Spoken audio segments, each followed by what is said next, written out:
Hello, you are listening to Ultra Q episode 58. My name is Red. I am joined by Mel. In commemoration of some of the directorial choices made in episode 5, I'll be talking directly into the microphone. Damn, that's going to be fun to edit. Sorry. Also joined by Brad. Never go to a class reunion. Never go to a class reunion. Never. Ever, ever, ever, ever. Ever. Those people are gone now.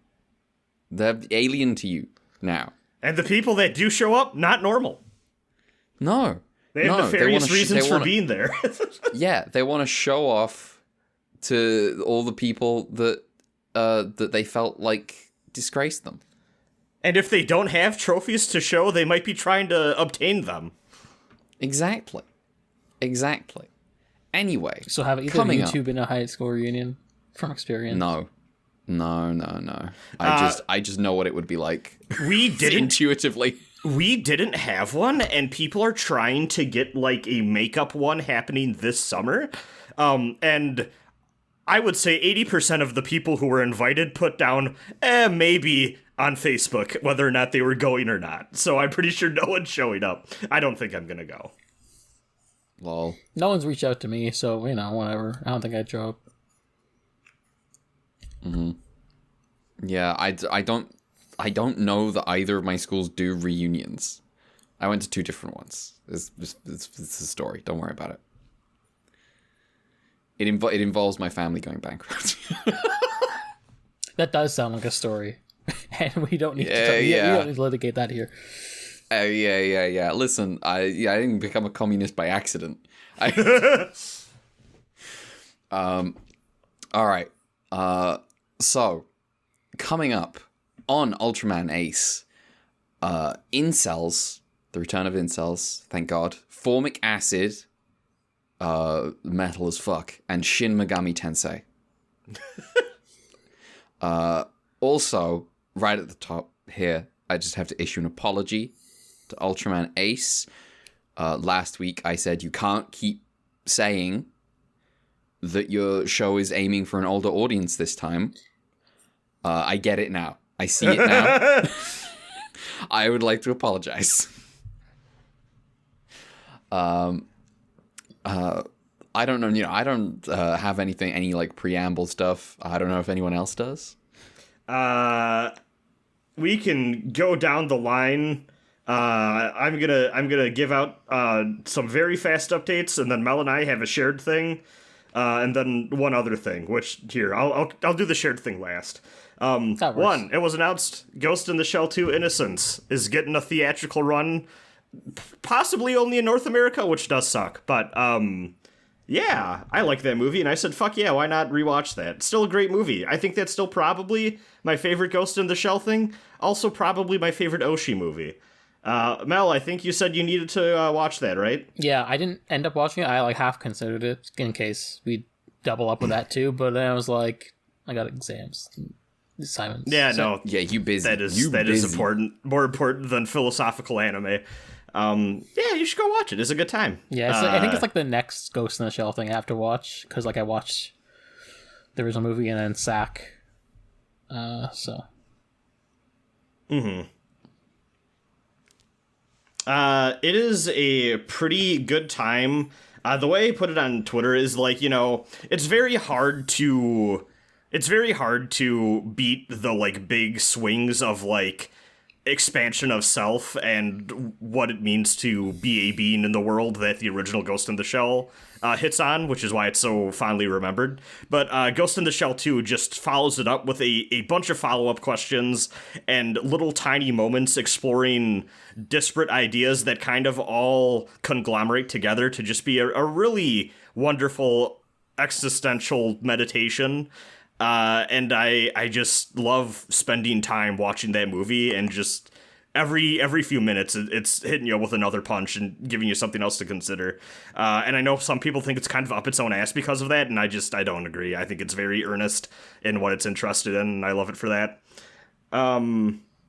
Less impressive, Zack Snyder update. Rebel Moon Part 2, The Scargiver, is now out on Netflix. Me and my friends watched it and liked it just about as much as the first one, which is to say, not at all. Damn. It's maybe one of the worst Seven Samurai likes that I've ever seen in my life.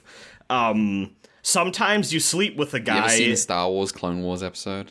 No. that's, I guarantee it's worse. Okay.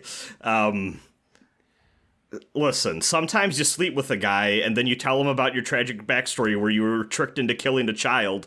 And then later on, everyone in the tavern gives their 3-page D&D tragic orphan backstory.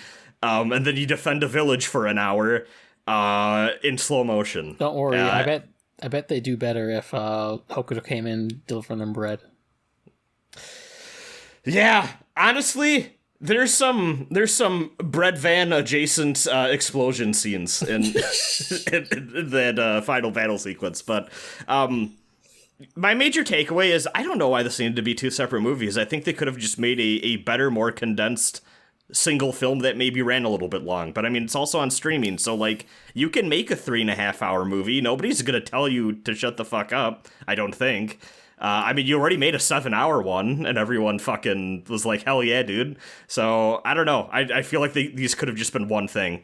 The final battle at the end of the first movie also just feels like it was only there because it was made into 2 movies. It's very weird. Now here's the thing. We can't come for that concept because the battle at the end of Red Cliff Part 1 is pretty good. Yeah. It's got nothing to do with the Battle of Red Cliff, but it is pretty good. Yeah, so sometimes your movie benefits from being 2 movies. Hell yeah. This one extremely did not. Yeah. Tragically. Zack Snyder didn't make John Woo's Red Cliff? Damn. Sucks to be not John Woo. Yeah, maybe this is just a qualitative statement of John Woo versus Zack Snyder. I will say, me and my friends, our one major takeaway, though, we thought both these movies were pretty terrible. We kind of hope he keep making them, because we do want to watch more of them. Like, and just see how far he goes with it. I am pro Zack Snyder getting to make the movies he wants to make. I am too. I think I have not enjoyed any of them. Don't worry. His new cut of Sucker Punch will be good for sure. That is, I despise that movie. I think I'm nicer to that Watchmen adaptation than the average person is. I liked 300 when I was a dumb kid. I don't know how I'd feel about it now. I don't think I'd ever watch the movie just because I'd go, this is white supremacist as fuck. Oh yeah, I'm turbo bad vibes looking from the outside. I did once see. You know how there was a brief trend of people posting like a splash page of stuff and saying, oh yeah, some right-wing person said that these were all right-wing friendly, and wow, how stupid they are, and had included like Year One Batman, and I was like, now I bet people tell me Year One's really good, but it is a Frank Miller comic. Yeah. What, you don't think there's a conservative read of a Frank Miller comic? Are you fucking stupid? People say this Holy Terror thing's right-wing. I don't know about that. It's oh god. Anyway. Yes. These are supposed to be the quick ones. What else you done? Extreme Yahoo anime rules, but I do want to give this a go. This is the most innovative, still not accessible to the public, pirate server shit I think I've ever been on in my life. I am now part of the club that has access to Gundam Extreme vs. 2 Cross Boost, emulated on PC. That's why you call it innovated. So true.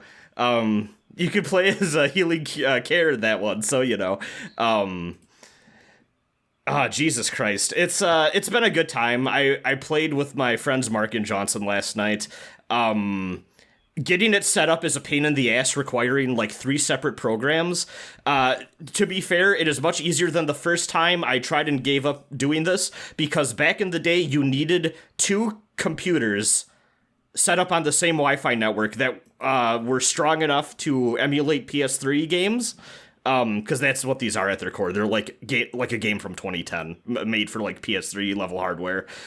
Because these arcade setups have a live spectator monitor that they have since found a way to like spoof. But back in the day, you needed to hook up a second computer to emulate the live monitor. And I was just like, fuck that.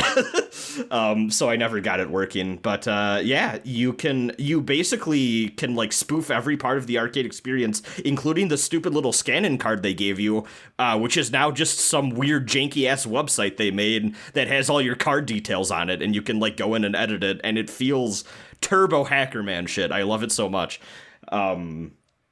And I've been having a good time with that. The last thing, then, getting to the thing that Mel and I both did, is we continued our Toho wonderful the film Toho Timeout adventure. Yeah. What did you watch this time? Is it Matango or Mantango? I actually It's don't Matango. think it... Matango, that's it. Mantango, that's a whole different thing. I apologize. I'm sorry. It's fine. I've said worse on this podcast. This one's about weird mushroom people, and if I recall correctly, originally was not on the list, and I was like, I want to watch a movie about weird mushroom people, let's watch it. Technically it's like not a kaiju movie in the conventional sense, but it is like A Toku movie. within Ishiro Honda's known work and all, established filmography, and part of like, the big Toho canon. This one's more of a horror movie. And I gotta say, good.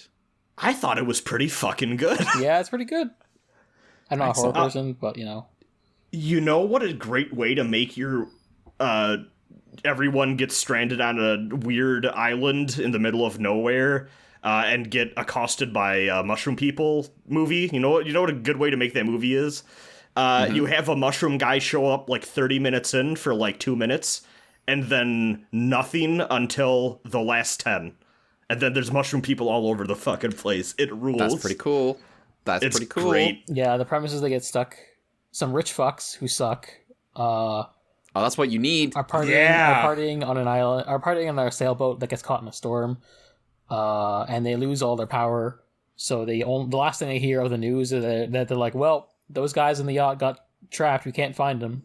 And they get stranded on an island. And for whatever reason, the island has literally nothing edible besides fucked up mushrooms and like maybe some other stuff. And they're like, well, we shouldn't eat the mushrooms because we found this other ship that's like, don't eat the mushrooms. Yeah, like, I see. Resident Evil took lessons from this fucking movie, let me tell you. Some of the ways that people wielding guns in hallways with, like, approaching monsters, like the way that's framed, people finding notes being like, here are the symptoms that eating these mushrooms cause in our crewmates, as they slowly, like, wind down and, like, you can tell, like, their situation's deteriorating.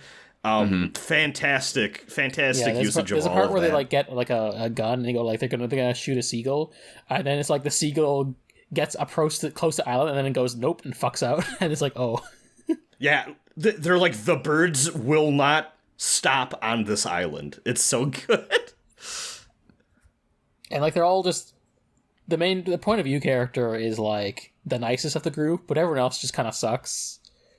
Like the one guy Kenji Sahara plays who like hoards food not for himself but so he can sell it to the other people.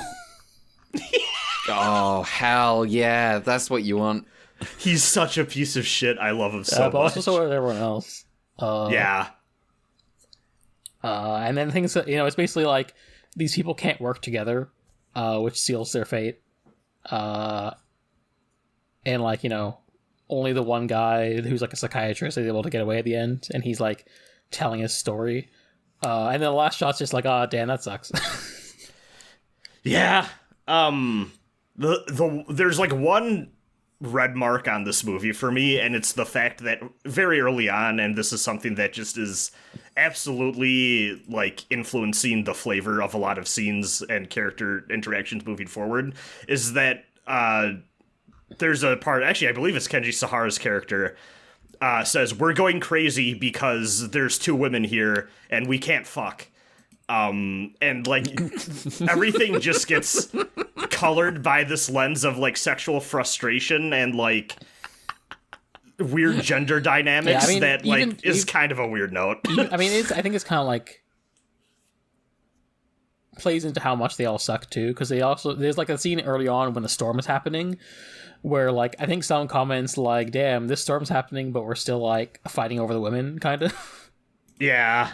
It just, I think it was a thing that knowing who directed this movie read yeah, that's true. harsher to me than I think it would otherwise, but and also too, like part of it is like one of the characters is like leaning into it where like there's these scenes between the two female leads where when they're alone, they're kind of talking about like, the men are being the men or whatever.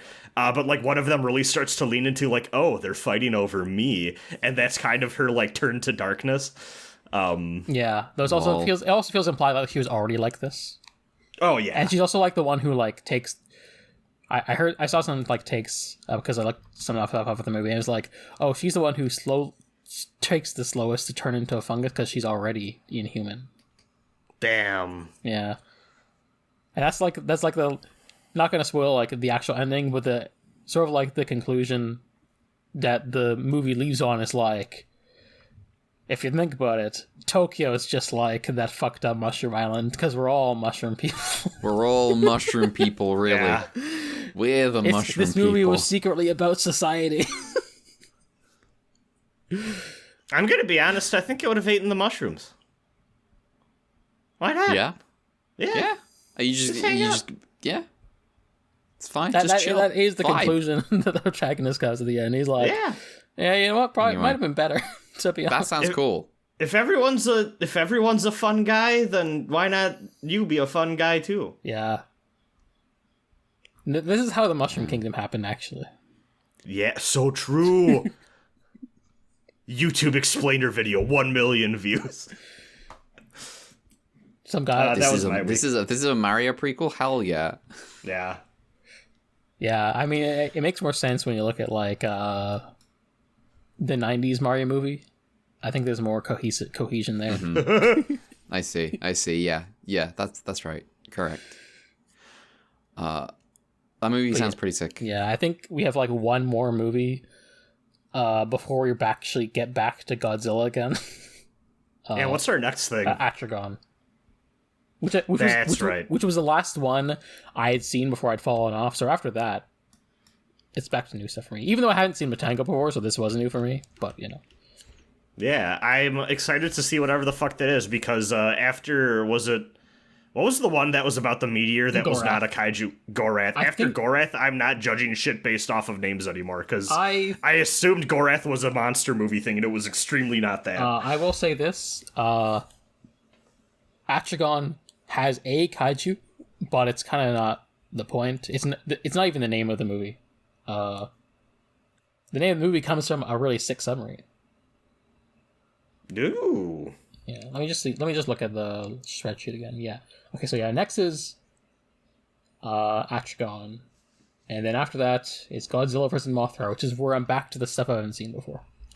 And then there's a few non-Godzilla stuff mixed in there, but it's mostly Godzilla from there on out. Okay. Yeah. All right. Well, I didn't do any. I mean, I did do things, but I didn't do much. I played lots of Age of Empires 2. Yeah. And I also watched Kingdom of Heaven, which is probably a good movie if you haven't had to write essays about the period. But it is what it is. Yeah. It is what it is. It's unfortunate. Anyway. Yeah. Anyway. In record time. Yeah. Unless you have anything else, Mel. I mean, I did watch the second episode of those two shows I mentioned, so maybe. I mean, do you wanna? What time are we at? We're at 23 minutes. I got time. All right, so go ahead. Well, first of all, I'll just say, Precure update. Watch the newest episode before recording. It's been a chill time Dog's so still far. Good. It's still good. I don't know what the dog's doing, but I make the tweet every week. It's compulsory. Things are wrapping up. Not wrapping up, ramping up. Because the third cure, the cat, is being introduced now. Who's the second cure if not the cat? There's a dog. Dog and her owner. Oh, I see. They're both. Now it makes sense. Yeah. Now the third cure, the cat's showing up, and she's looking cool. They're doing some interesting stuff with her, where she's like pre-established already in the background, doing her own thing. Mm-hmm. But also, the protagonists are like, "Oh man, we have to heal the monsters of the week because they're like brainwashed animal spirits." And meanwhile, the cat one is doing like more conventional Precure combat and being like low tier god to the monsters of the week. So there's an ideological conflict. So we'll see how that goes. Also, good screenshots of her teasing her. So Okay. So looking forward to where this is going. Presumably, this arc will be the one where they introduce the fourth one as well, because that'd be the cat's owner. I see. But they're still like not. No one knows except for the audience who the cat girl is. Is the cat a stray, or does it definitely have an owner? She is an owner. Okay. She is. It's the we compulsory. We have to hit 4. We have to hit 4 cures. There's 4 in the opening. So I see. Yeah. But anyway, good show. But yeah, last week I said 2 shows and significant to me had started. And that's because they're in the kids show range, which means most people aren't going to be watching them. But I am. I know what one of them is. I think. No, we'll see. But the first one now I got is Shinkalion, Change the World. That's the one. The third show in the Shinkalion franchise. My final message. Goodbye. I was going to make that joke, but I forgot to. Yeah, so I don't know how familiar you two are with Shinkalion. Not at all. I don't know what that is. It is a super robot show about in an era when these shows aren't getting made anymore, really. This is a super robot show about the Shinkansen trains. Yes. So, on the trail from Tokyo to somewhere. Well, the specifics is where they go isn't important, but like yeah, they're all the gimmick of Shinkalion is they're all Shinkansen based robots. Yes. Back when COVID started, I watched the original series. I'll put the opening of that one here for reference, because that's important to the discussion. It's sick. Yeah, it's a good OP.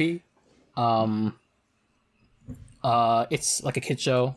I think it's probably could qualify as like a spiritual successor to the Brave series, to some aspects. It is a Takara Tomy franchise too, so.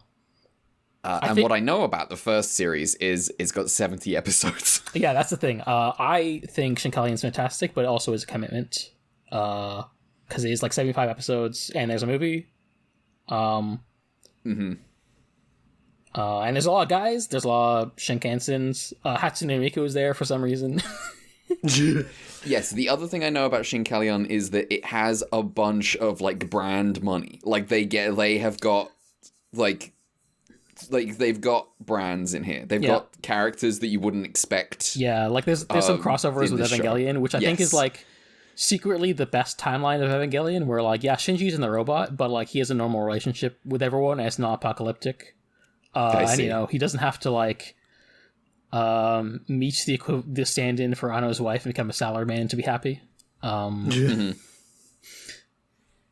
yeah, like Hatsune Miku is a pilot and just a regular recurring character. Hell yes. It's unbelievable that more people aren't watching the show where Hatsune Miku can pilot a robot. Yeah.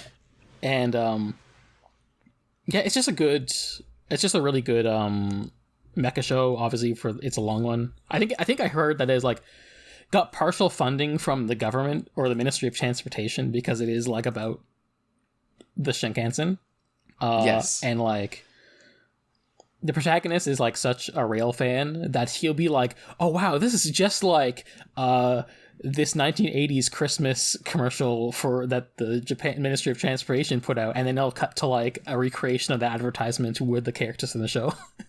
And it's like, you were like 10 years old. How do you know this? I don't, right. Here's the thing. I know it's 70 plus episodes, but I do have to watch the train mecha anime. I have to do this. Yeah, it's really... I love trains. Yeah.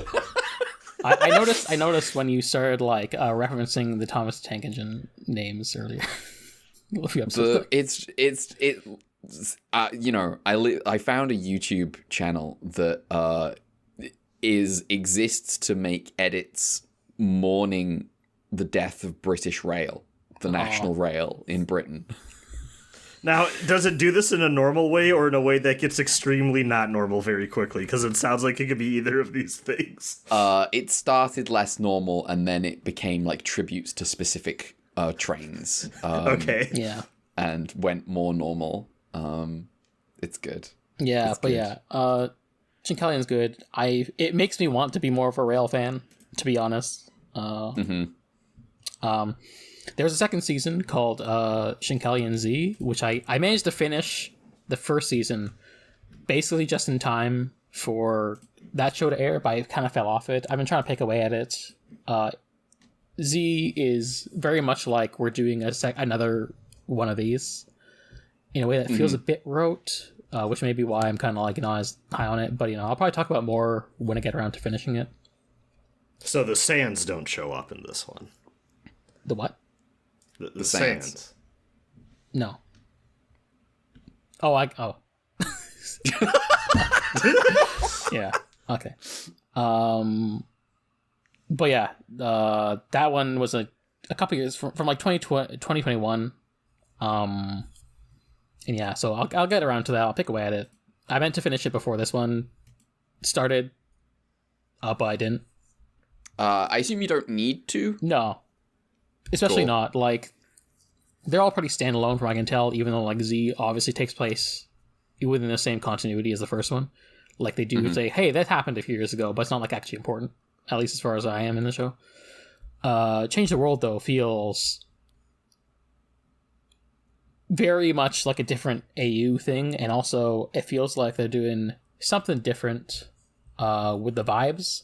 And now I'll link the OP for that, so you can compare and get your sense of what they're thinking they're doing there. Oh. So okay. It's doing something. The tone is very different. Yeah. The fucking title card, I'm like, what the fuck? This isn't Shinkalion, I don't think. So yeah, the thing with Change the World is like, my feeling is I think they're trying to grow up with the audience a bit. Yes. Because the classic. Because Shinkalion fans are older now. Yeah, because like, I feel like they're trying to go for like, well, one, the protagonists are older this time. Like in the original show, they're very much like elementary to middle school kids, and these ones, the pilots, seem to be high schoolers. And you can tell they're kind of going for more of a quote-unquote serious, more mature tone. I was about to say, this almost looks a little more, I don't want to say generic, but a little more standard what I think of when I think of, like, this decade mecha type, you know what I mean? Yeah. Like, I think... Yeah. My feeling is... Yeah, and when I say more mature, I mean, like, in the sense that the first show is for 9-year-olds, and this one's for 13-year-olds, so, Yes. Grading on a curve. It's not, like, actually going to be, like, a deep, mature mecha show. It's still, like, a toy commercial. But it does seem like, I think, like, there's something, like, jolly that comes from the first show on account of, and not that it doesn't get serious at points and have, like, dramatic moments, obviously, Of course. but, like... Of course. There is a jolliness to the vibe on account of it being, like, for children. I think that kind of, like, adds to the show's charm. Whereas this feels like, it is, like, oh, the kids in this show are older, presumably like the people who'll be watching. I think they changed the times, like the time slot for the show too, compared to the previous seasons. Mm-hmm. To reflect that, and it feels just like, well, they're teenagers and they have to deal with teenage problems now or stuff like that. So it's just a lot more like, I guess Innocence is probably maybe more generic. So we'll see how it goes. I think maybe what happened was like also they did Shinkalion Z and that didn't do as well. And so they're trying to like, rather than just do a third Shinkalion that's like in the same mold, they're trying to do something a bit different. And so, I'm open to it. So far, I kind of like the guys. I'm interested in what they're doing. The gimmick this time seems to be like, they're adding like armors based on like trucks and stuff. Yes. The Z's gimmick was that like they started adding like armors based on like, not Shinkansen, but like the regular trains. Like I think the base form was like they added a shield and sword based on the Yamamoto line cars. But this one, I think, is like, it's a truck. So, they're mixing it up, trying to... Because like, I think the problem, I think, with Shinkalion is because...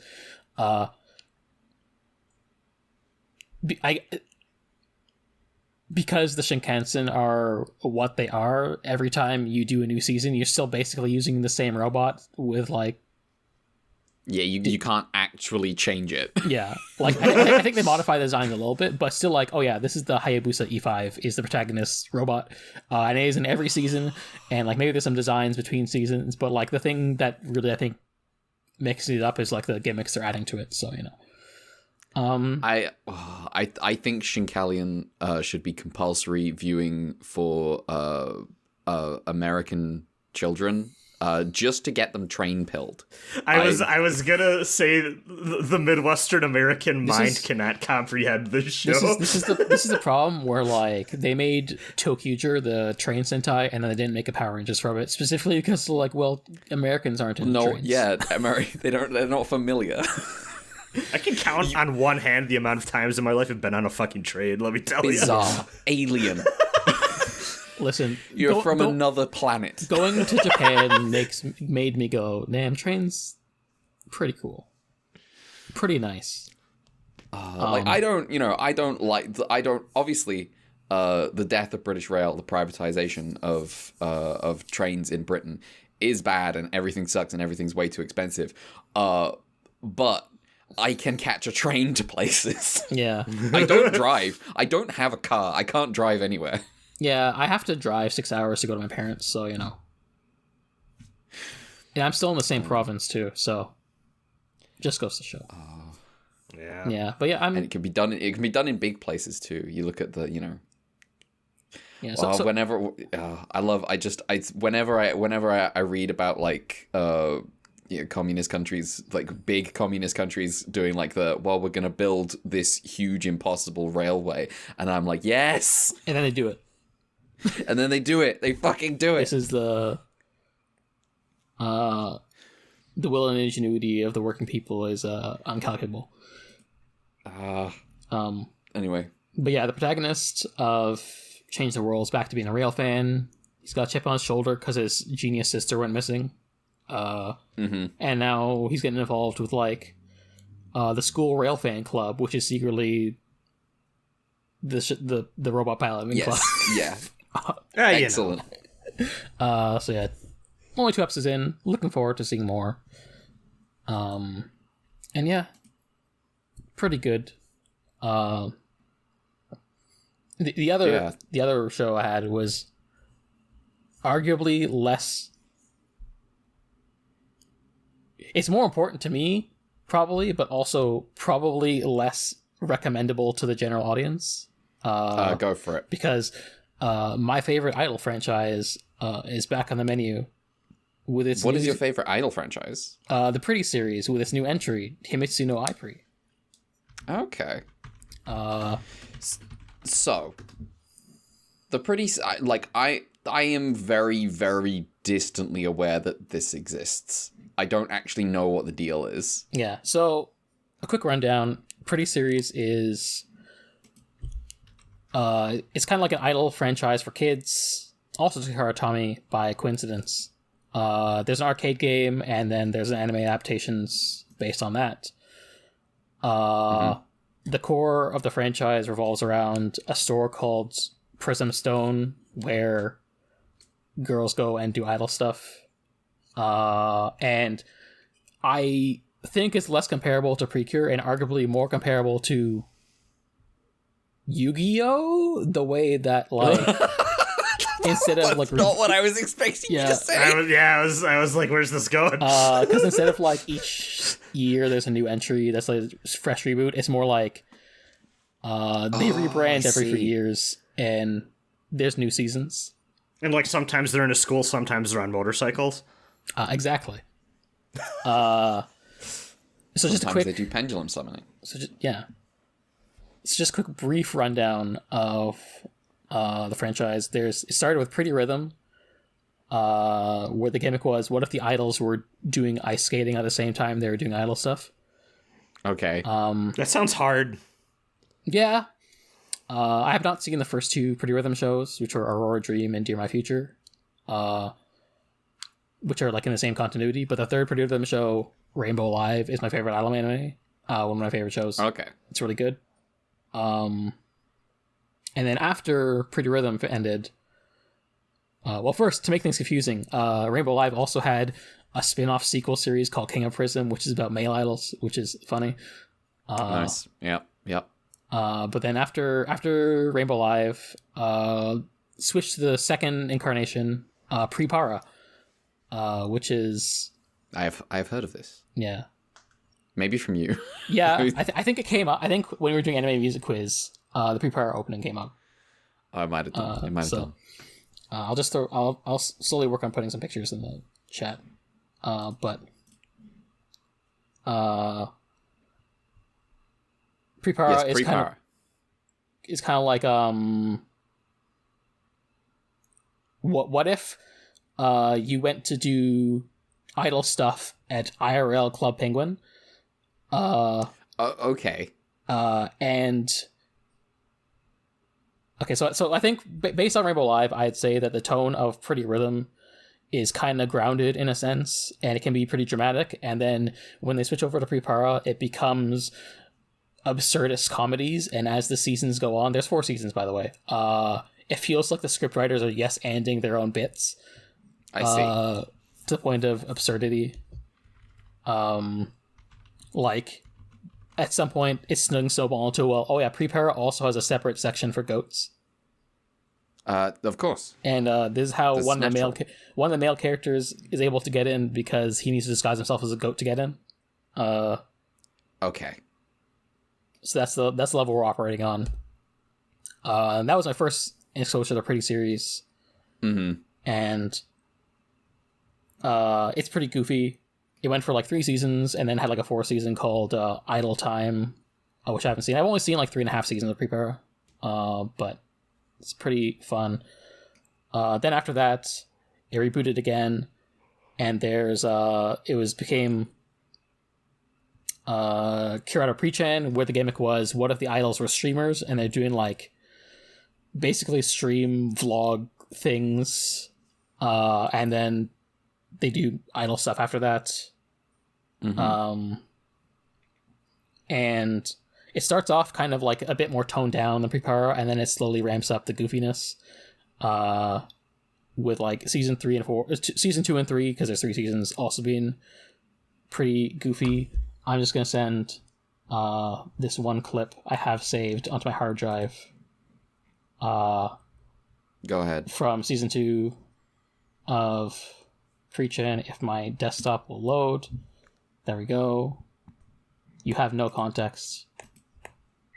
I will also say, just like formula-wise, first of all, just no reason at all. The purple girl's named Mel. Don't worry about it. Oh, okay. I see. This is, yes, your profile picture. This is...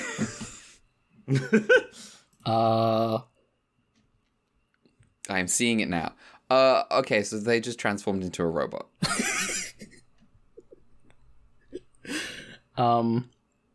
This is the tone. Fantastic. Yeah, so I'd say the structure of the franchise is like, what if idols were a sports anime in a way? Because like usually they basically have different tournament arcs kind of for idol stuff and rivalries and training, but also it's goofy, fun adventures. Like usually each arc is like, oh, building up to, oh no, it's the Spring Idol Grand Prix or something like that. So yeah.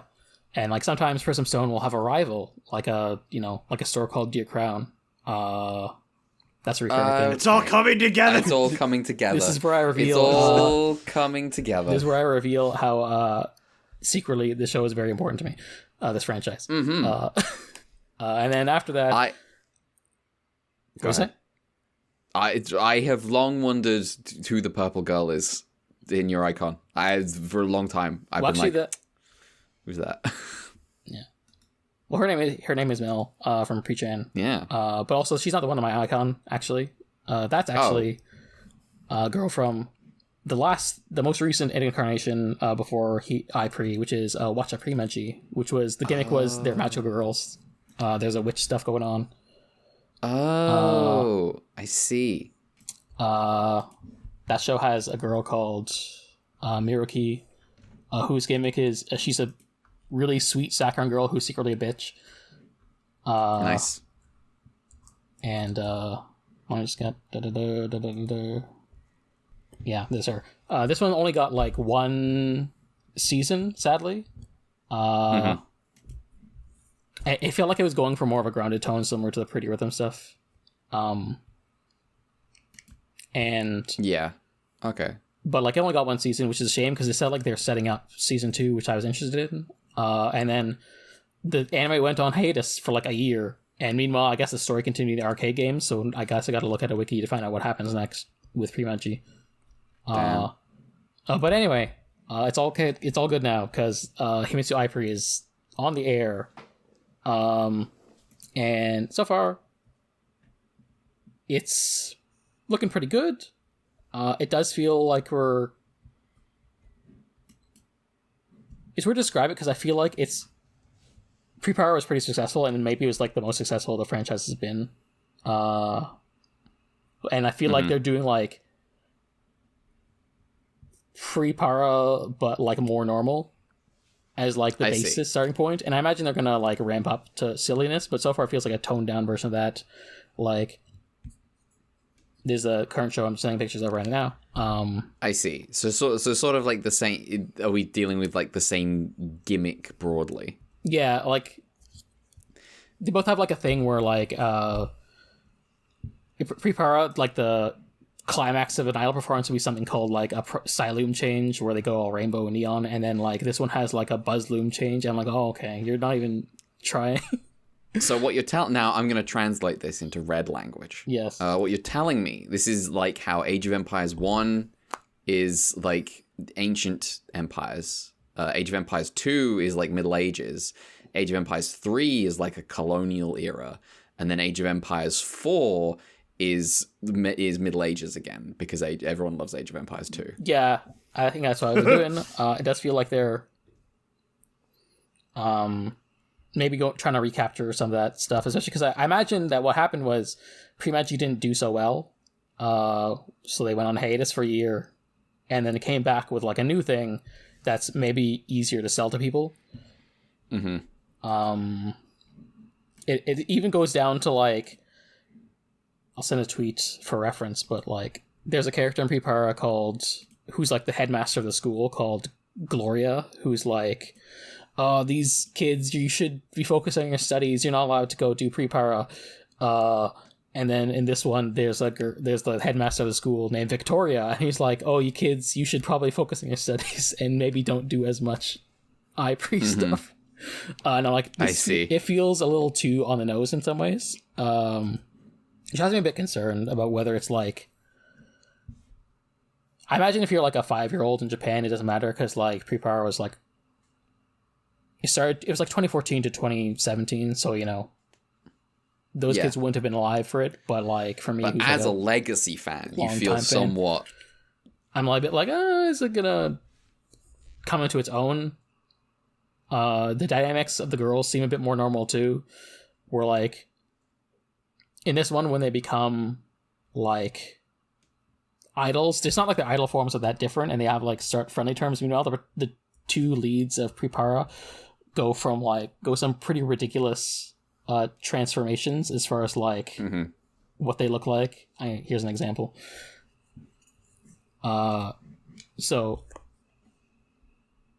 it feels like I see. Yeah, so it does feel like a more like diet version, but even so, I think it's like still, I'm enjoying it. The first early days. The premise seems to be that like they have to do their idol stuff in secret, and like the two main characters who are childhood best friends and probably wives. Naturally, one of them went on and secretly started doing AiPri stuff in advance, and then the other one secretly falls into doing AiPri stuff, and then the second episode is like about misunderstandings as they're like, well, dang, how do I reveal my secret to the other person when I'm supposed to be? Will they react bad? And also, I'm supposed to keep this a secret. But yeah, it's still a fun kids show stuff. So I'm looking forward to seeing where it goes and hope it gets all right, more unhinged down the road. Fingers crossed. We like unhinged. Yeah. I've said into this microphone on this podcast, fresh Precure. Really, really good. Yeah, because it's fucking ridiculous. I like when the three girls turn into a robot, and then the robot they combine into is a different robot than was applied by the Gatai sequence. Yes. Yes. All right. Definition of more than the sum of their parts. Yeah. Exactly. See, this whole time, ever since the Yu-Gi-Oh thing has been made as a comparison, I've been thinking about Red's one friend getting really into this and being like, listen, sometimes it's not about being a good idol group, it's about being so annoying of an idol group that you get the other ones out of competition. I forgot I told you the story of my mate Dan and his psychological warfare tactics on Yu-Gi-Oh! Master, whatever it is. I forgot if you said it on the podcast. You might have said it. I think I did. It's the whole thing where he's like, well, I'm playing a deck where I'm not actually aiming to win. I'm just aiming to make the game miserable to play.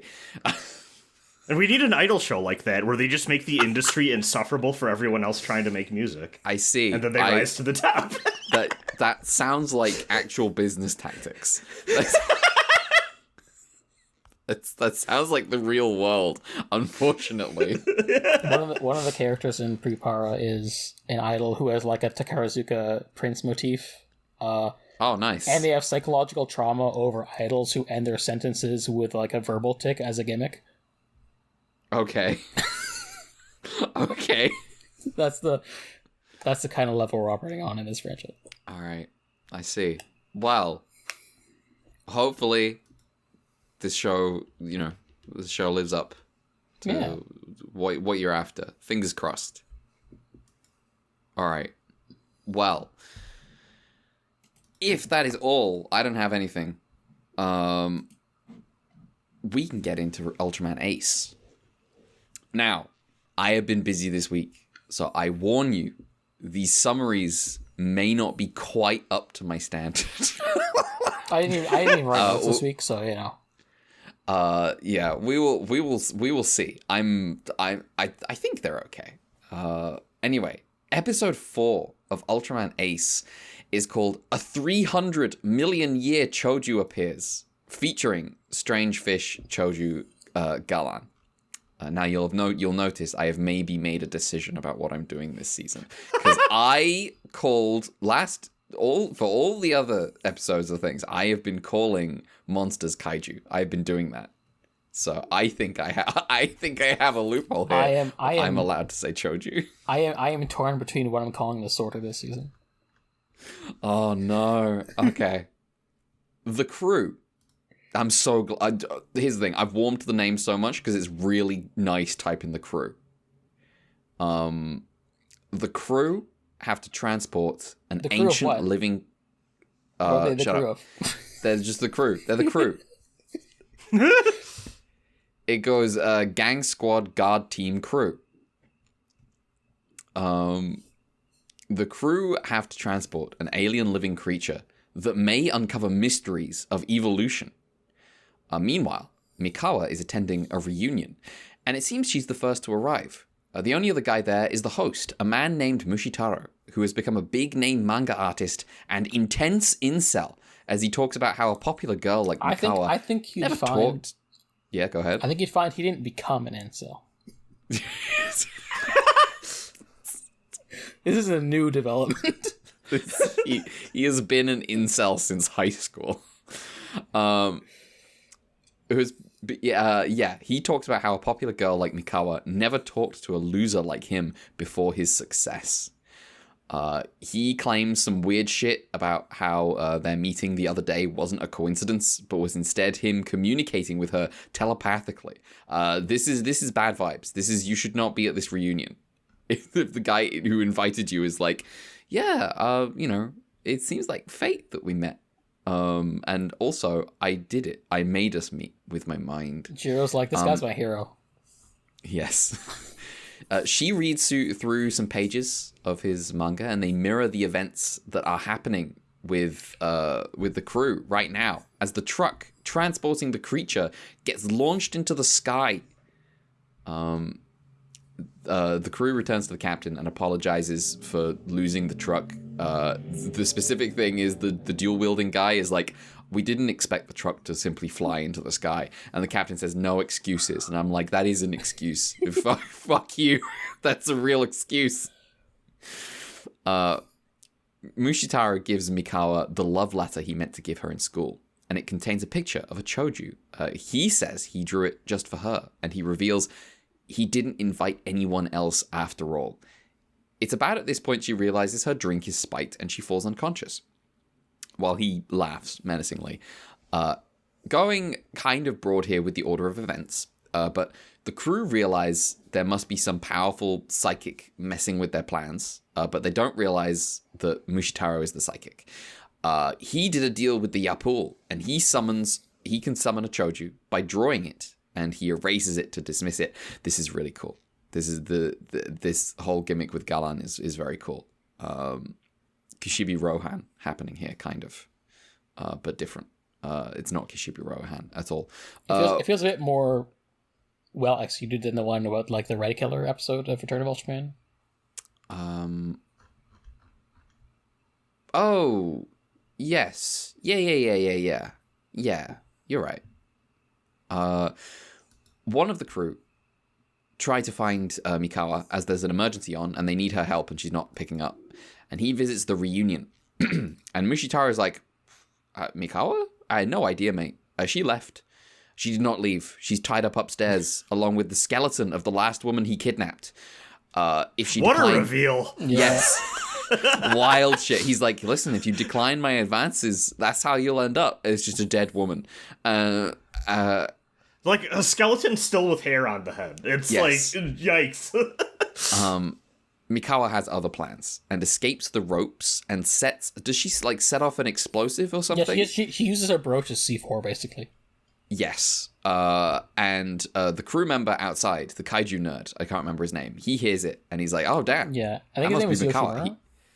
Yoshimura. He heads back in and finds Mikawa wrestling with Mushitaro, who has been attacking her with a bow and arrow. Yeah, it should be noted when Yoshimura shows up, he's just like outside of the bow and arrow, and then this gets used in the fight, and it's pretty cool. Yes. Mushitaro is you do not gotta hand it to Mushitaro, but he does have villainy down pretty well in terms of like as far as villains go, pretty good. Yeah, Rocket, like the arrow coming from out of frame into like the bit where it's just she should see him perfectly well. He's just in her line of sight. But we can't, and then the arrow comes out of nowhere, and then we see him stood there with the bow. That's cool. It's cool. Yeah. Where am I? Mikawa and Yoshimura knock Mushitaro down a flight of stairs and escape. In revenge, Mushitaro sets his pet choju, Galan, on the terrible monster attack crew, their base. And Mikawa disobeys orders to head out herself against it because she says, it's not the base, it's attacking. It's me. It's coming for me. Well, yeah, she's a member of the terrible monster attacker, so she has to go attack the terrible monster. Yes, it's her job. In the attack on Galan, Hokuto gets his arrow caught and ejects, and Minami has to leap to catch him, basically in the air, so they can transform. Ace and Galan fight, with Galan's attacks drawn by Mushitaro at his desk. Ace defeats Galan, setting it aflame, with which sets Mushitaro aflame in his home, together with his sketches. Ace hits Galan with the Spacium beam, and both the Choju and Mushitaro's house fucking explode. With the day saved, Mikawa takes the original drawing of Galan, the gift to her, and burns it. The end. They blew up the incel. Yeah. They exploded him to death. The episode kind of rocks, to be honest. This episode fucking rules. Yeah. This made it click for me, like, oh, what we're doing is the Yapul are not only sending down their monsters of the week, they're also making humans the monsters of the week with their corrupting influence and making them indulge in their worst vices and impulses. And I'm like, that is so much more interesting than the initial setup I feel like we got in the first 3 episodes. Yeah, so I was very excited it took them for a bit that. to like find their juice there, and they had wanted to establish stuff a bit. But like, yeah, it definitely feels more interesting when they're doing this shit. Yes. Spoilers for all 3 of the episodes this week. Last week I was coming in, I don't know if you could hear me, I was kind of down on Ultraman Ace. I'm coming in hot on Ultraman Ace. This shit rules. Yeah, I am much more optimistic about the chances of me thinking the show is a banger after the second batch of episodes. They fucking killed that guy. It's so cool, just like the sort of like telepathic entanglement between Galen and the manga artist, where like Ace blows off his arm, and then like the guy's just like clutching his arm in pain, and meanwhile his like manga starts burning. Yeah, he's getting have either of you seen Ra Zephon? No, I haven't yet. No. Okay, I can't talk about that then. Never mind. End of Ava Asakad. My comparison for this is, I believe it's Yu Yu Hakusho, when the main character is like his life energy is bound to this weird little penguin thing. Mm-hmm. I don't remember the full context. I really need to rewatch Yu Yu Hakusho because my memories of that show are so thin these days. But I remember I loved it as a kid. But well, good news. There's a new live action show on Netflix for you to watch. But the main character is getting beat up, and he has this little, like, weird mascot-looking, like, Scrimblow character that then starts to, like, cry out in pain. And I distinctly remember my sister babysitting me while this episode was airing on TV, and just being like, "What the fuck are you watching?" it's like this guy getting beat up, and then it cuts to this little penguin guy going like, That's core memory of my childhood. Mushitaro's whole, like, first of all, the manga art of Galan is fucking cool. Yeah, they must have got, like, an actual guy to do it. Yeah, Unfortunately, the actual Galan does not look as cool as it does in 2D, but that's just, is never gonna happen. Yeah, I think there's always limitations to, like, what they can do in the suits, and also I guess like maybe like budget and what the technology could do at the time, because I feel like you could do like a sharper looking suit these days. Like look at like fucking Taganular and Blazer, for instance. Yes, but there's something about the extremely pointed angular nature of like his drawings of Galan, and like the whole body kind of is like coming to a point at its nose, at its like weird drill nose thing, in a way that you can't necessarily do in real life, when it actually has to have real proportions, and be filmed. But we can I have trivia about that a little bit, so we'll get to that. But, that's cool. But yeah, I think for an episode about I was kind of like, okay, this could either be a cool episode or it could be a bad episode. Yeah, like, 'cause, the moment it's like Mikawa gets drugged, I'm like, okay, Yeah, 'cause, like, we're in a heightened territory here. Yeah, it does feel like kind of intense and easy to fuck up when it's like your first episode early on the show focusing on one of the main female supporting characters who isn't like Minami is like incel misogyny episode. But then it works by like, you know, she actually gets to do cool shit and then they like own the fuck out of the incel. So this is the weird thing. This is the weird thing about the state of Ultraman Ace right now is Minami, Minami's Minami. Mikawa's cool. yeah. Yeah. I like Mikawa. Yeah, this episode showed me on her pretty good, and I think she does a good job in like the later episodes, Dispatch too. Mm-hmm. Even if she's maybe a little more out of focus, but you know. Oh, yeah. Again, first batch made me maybe a little worried about how she was going to get handled, and yeah. In a way, I feel like the impression I'm getting is even if she is sometimes stuck with like the quote unquote woman's job, she's like has like a degree of agency and authority that comes with that a bit. And that's and like, I guess, like we get glimpses of that, like her reinstating Minami. Yeah, like too. Like, last week, yeah. We obviously like last week. We're kind of down, I think, on like Fuji and Oka, except for like one episode each. Yeah, for very different reasons. Yeah, for very different reasons. But, like, I feel like comparatively, like we think Anne is still not great compared to like Yuriko, obviously, but still better than both. And the thing with Anne is Anne is cool. Well, I like Anne as like a character in the show, and like her and Dan wind up paired up a lot, just like out and about on missions and stuff in a way that's it's just kind of like endears you to them naturally. But it was funny when it turned out she was not in charge of. She was not the head doctor. Yeah, she was a subordinate to some other guy that didn't have a name. She remember the Ultra Guard, but still answers to the head doctor. Yeah, truly strange. But yeah, what? So the other stuff in this episode is, things like the whole his manga seeming to predict what was happening with the transportation of the creature of the tiny Galan before it gets turned big, which I think is cool. I think this whole manga gimmick in this episode is great. I also need to give a quick paleontology fact check. Okay, 300 million years ago. Yeah, is what they say. So they say this fish is from the Devonian period, which is the age of fishes, which is correct. Okay.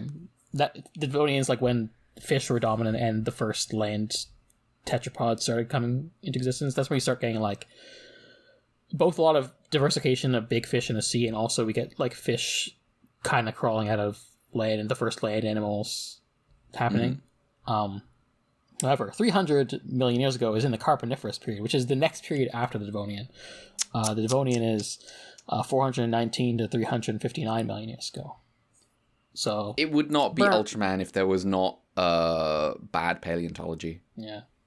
For trivia purposes, the Carboniferous is when there was a lot of forests and swamps across the planet, and that's the oxygen level was so high the bugs got really big. So.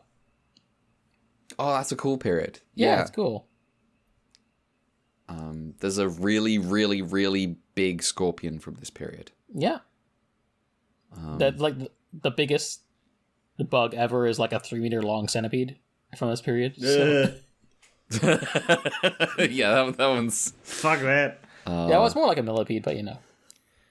Northern Lion voice, beat it to death with him. So have you? Okay. Okay.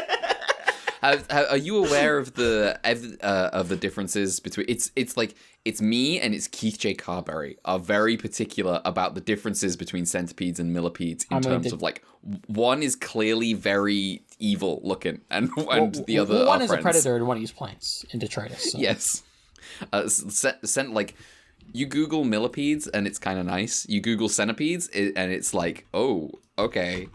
Now, to be fair, because they're predators, they do eat other bugs that you might not want. So. Oh yeah. So like nasty looking bugs are often are good for the ecosystem. It's what you need. Me when I go out in public. No. The laser. I changed my screen name to nasty looking bug. That's what I am. The laser beam beetle fills a vital niche. Yeah, it does. It kills people and reveals ineptitude in the police force. I'm looking at this fucking millipede versus centipede infographic. This is the most flirting versus harassment shit I've seen in my fucking life. Sure. People are like this with bees versus wasps too, even though they're both like both important in our environment. Yeah. That's great. There's just I think I retweeted it literally yesterday. There's my favorite art from artist Farfin, which is just a woman looking at a bug saying, "A bug, he is my enemy," and then the bug has a little thought bubble that says, "I am your enemy." All right. We have got so sidetracked from the episode. What else is there to talk about with I this think episode? It's cool that just fucking house blows up and also just burn his work after. Like, she's just like, fuck this guy, fuck this asshole. Yeah, she burns the thing of it. This is immediately I'm like, okay, we're killing people now. This opens up so many murderous options for the Ultra series previously unavailable to it. Look forward to when we talk about episode 6. Yeah, I can't wait to see where this show goes in terms of either in terms of its truly bizarre morality, I assume will eventually pop up. Fingers crossed. I can't wait. And it's funny because also, like, again, kind of going back to episode 3 from last week, like when the people there died, I was kind of like, I hope this isn't just like a one-off thing, but like, no, it's from the get-go here. We're establishing the stakes. It's so nice to also just open up that possibility space for, like, sometimes our villains of the week are going to be characters, and sometimes we do get that. Like, we have like the weird dinosaur lake guy from like Ultraman original.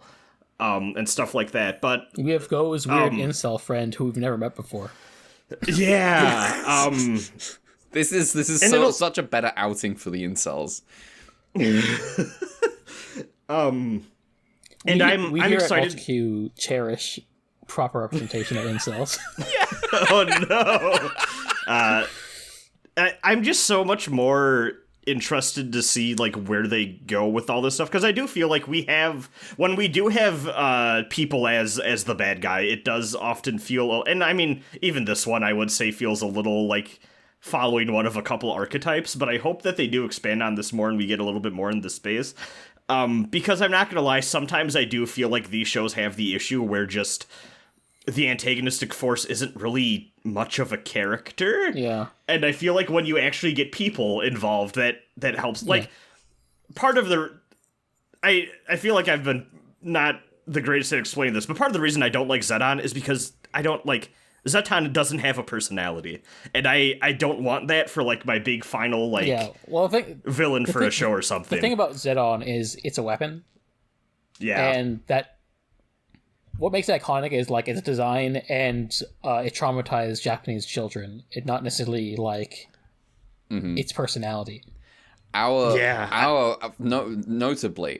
the whole Zeton sequence is cool in Shin Ultraman. However, the guy in Shin Ultraman is Mephiles.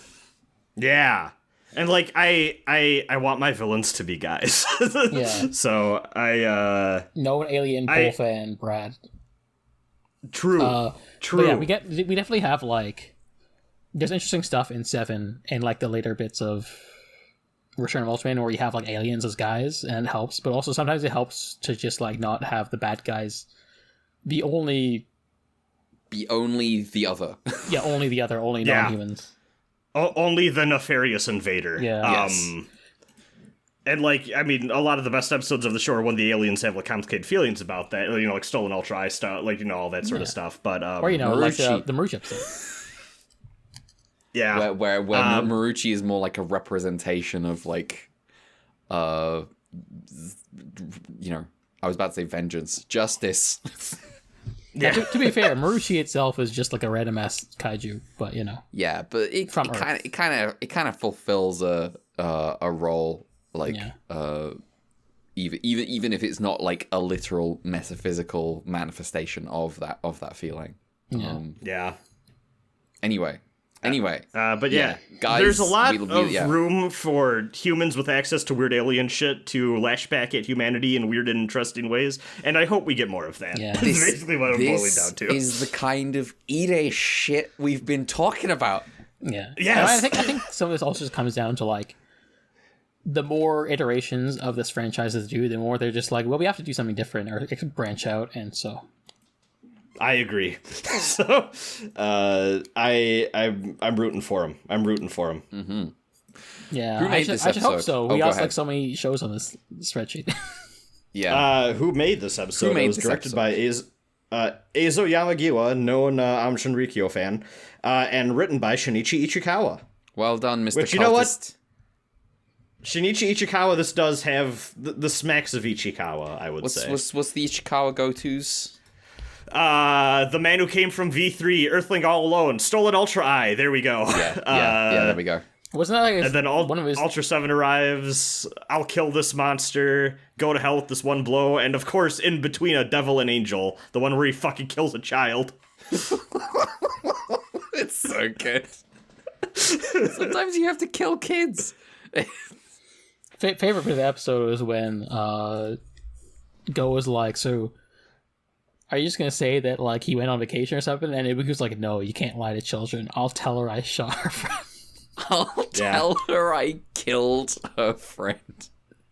Also, should be noted again that Ichikawa was credited as the main writer for this series again. I know I could touch on that last time, but Wow. I think if I remember Hopefully- correctly from does a my good job. notes from last week, he was the one who like proposed the Hokuto Minami fusion thing. yes, he specifically was. Also, Alright. just like realization I had in the past week, they're doing some fun stuff with the duality of the namings, where like, you know, Minami means south in Japanese. Does Hokuto mean And north? Hokuto means like the Big Dipper. Oh, So, you Oh, know that's why Hokuto no Ken means Fist of the North Star, because Yeah. it applies. So, that's fun. That's some fun cool. stuff. I think if you're Yeah. gonna do this, you have to do that. Oh yeah, you have to Like, have fun with it. Like how Kamen Rider Double, the one guy's called Hidari Shodoro. Hidari meaning like left. Okay, I see. And I then see. like the other guy's name is Philip, but his birthday name is Raito. So Okay. you know you gotta do stuff like that. I think. Yeah. Okay. Mel, do you have any like production stuff on this episode? Yeah. So special effects director was Kazuo Osagawa. The manga artist guy, I forgot his name. I have Curry as like his given name. Mushitaro. Mushitaro Curry. He's played by Koji Shimizu.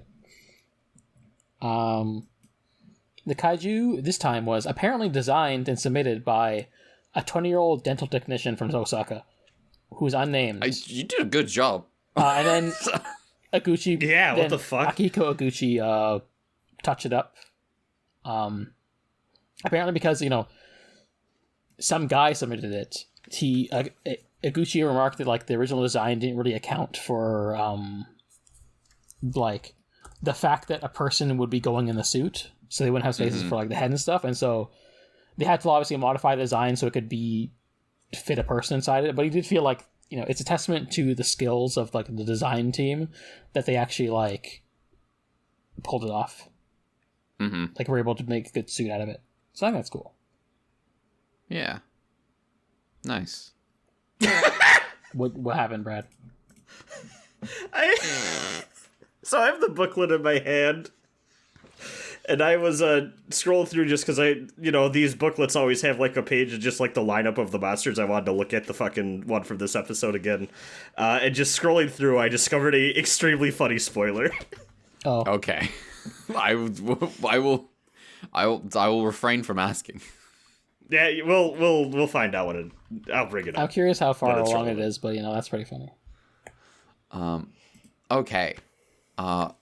Do we have anything else to say about episode 4 of Ultraman Ace? No, I think it's pretty good. I guess that's a good. Yeah. It sets a good tone for the show after the first batch. Just be like, oh, okay, they're swinging. All right. Well, episode 5 is called The Giant Ant Terrible Monster versus the Ultra Brothers, featuring Great Ant Choju Aribunta. You know what's stupid is even yeah. though it's called this, when fucking it's Zoffy in this one, Zoffy. right? Yeah, when he showed up, I was like, oh damn, and I was like, wait, it's called that. I should have known. It is the funny. Ultra Brothers. It's funny when they say versus the Ultra Brothers when it's like only one of them really shows up. I mean, I guess Ace is of Ultra Brothers, so I guess there's 2 of them. But And he's not a headline Ultra Brother. It's Zoffy. I mean, he's the. I feel like this is them being like, okay, we gotta give Zoffy something. It is his 3rd time. I in the felt show. that too. He needs to actually earn his title. He has to show up and Zoff all over the place. Yeah. I A bet young to woman. Oh, go ahead. I bet to people who were like kids in Japan, he's like, there's probably like an air of like mystique and power to Zoffy, just on like being the guy who came and saved Ultraman that they fill in, and meanwhile we're just like, well, he just showed up and didn't do anything. Fuck is this guy? My man thinks he's on the team. A young woman is dragged into a sandy pit leading underground from like teacups, like at a fair. And the crew are split on whether they believe any of the witnesses, because there's no evidence of any sandy pit around where she vanished. But also, is it possible they dreamed the same thing? Lara Croft guy has the final say, and he says it's all bullshit. Another young woman returning from a date gets sucked into a sandy pit, and the crew once again find no evidence of the pit. They start digging! They start digging. At this point, it seems a little unlikely that all these people have imagined the same story, though, and the women who have disappeared all have blood type O.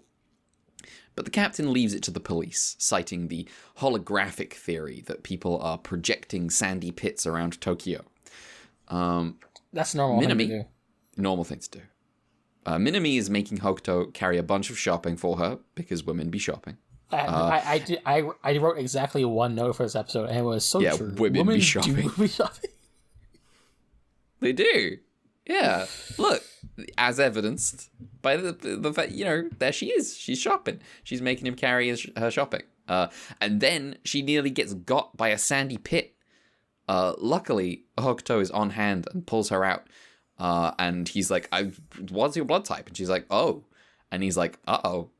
Another woman gets snatched in her place, and together they check the underground station below them and find no evidence of the pit. They return to base and report that a giant ant tried to eat Minami, and maybe giant ants eat O-type young women.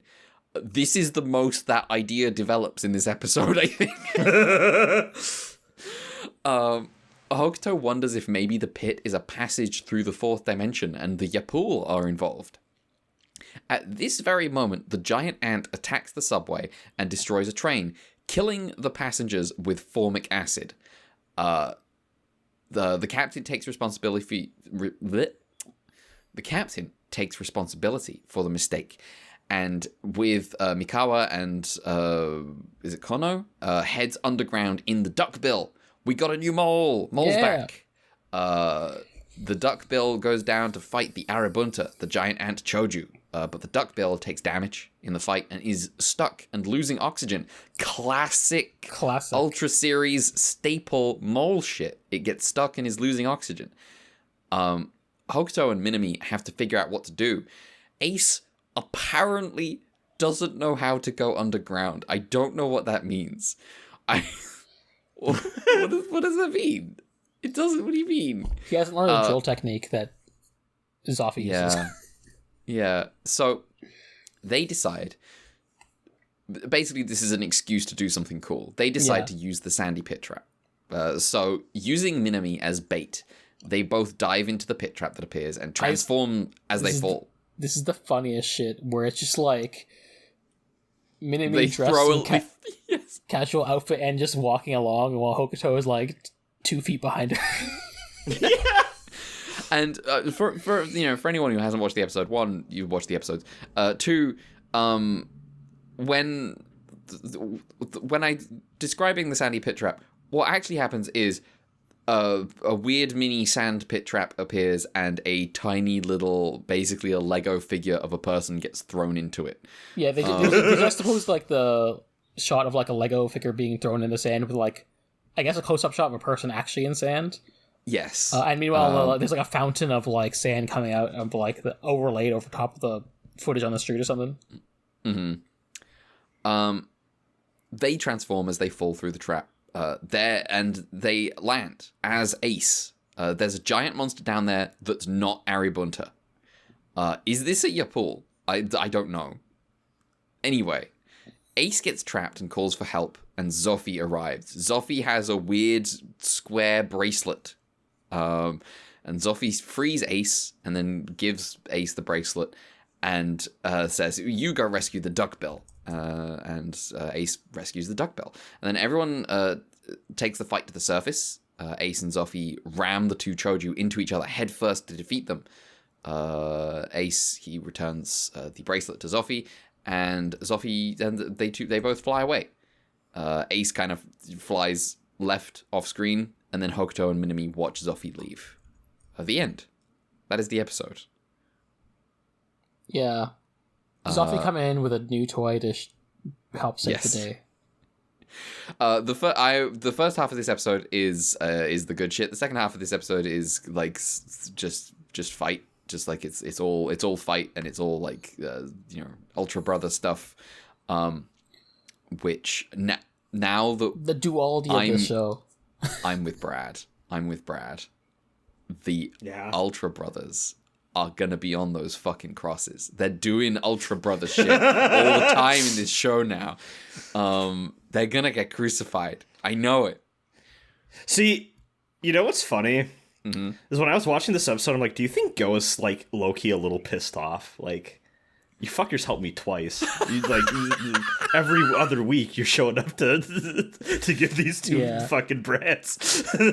Go's pissed off. Dan is comforting him. Like, you're simply amongst the crew that could handle shit. It's okay. Yeah. It's okay. You and me.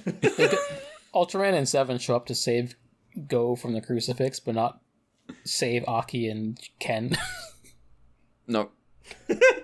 No. It's like Ultraman not turning up to save Pigmon. Yeah, Pigmon.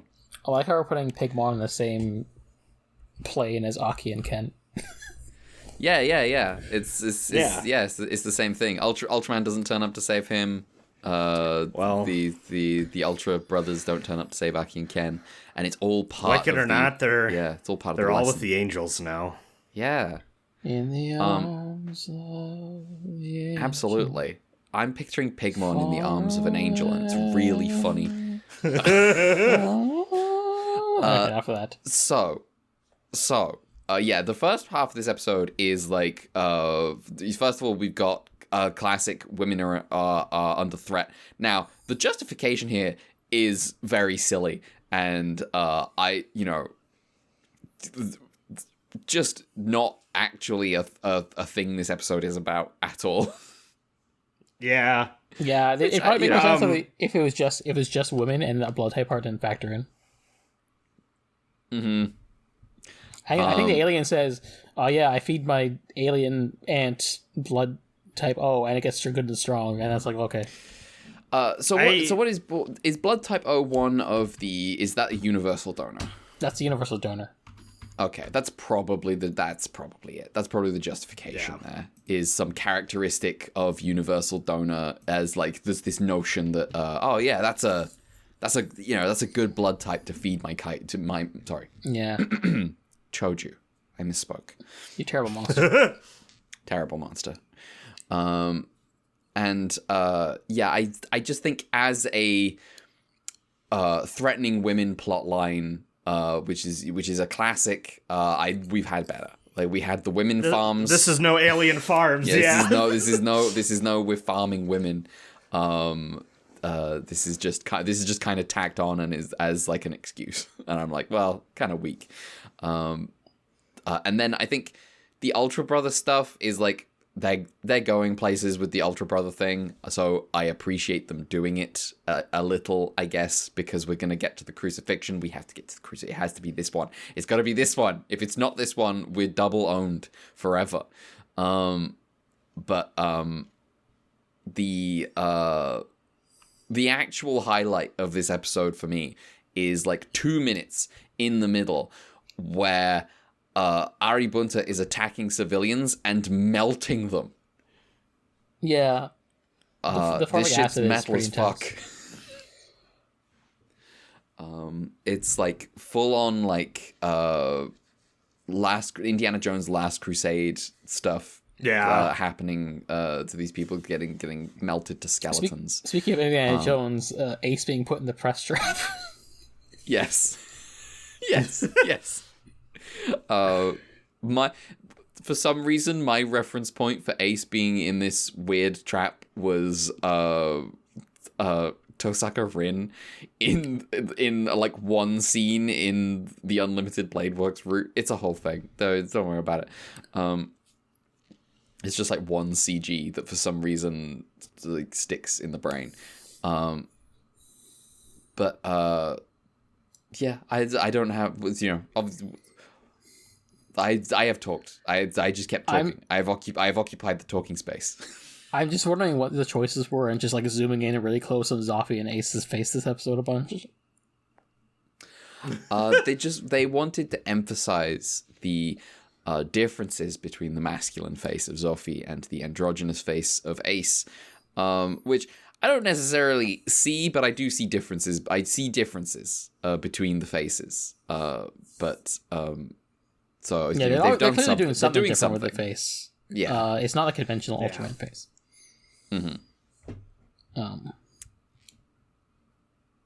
I feel like it's gonna be a little bit weird getting like used to like, oh, these like people are gonna show up to help out for shit that isn't like big like tentpole episode of the show. But also like I'm here for it. It's different. It's something new. It's something fresh. So Call an assist. I the one thing I'm like minor fear of is like I hope this doesn't take away from like Ace as like a protagonist like being able to feel as though they are given enough time to like develop as like a person enacting change on the world and helping people on their own. Like the very addition of like, well, everyone else is here to tag along too and help them out when they get into a tough spot can very easily diminish their accomplishments or like the feeling like they have like a particular like struggle to like succeed in their mission sort of thing. But we'll see how. I trust them to not overshadow the new main characters. And it's weird because like we have two protagonists who become Ace, but also Ace is a separate guy.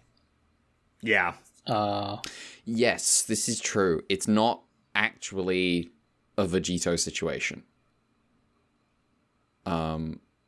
Which is weird because like I feel like this is the least we've gotten the idea of, oh, there's the human personality and there's the alien personality. It extremely much feels so like the dynamic between Hokuto and Minami here is like the big duality that we're focusing on.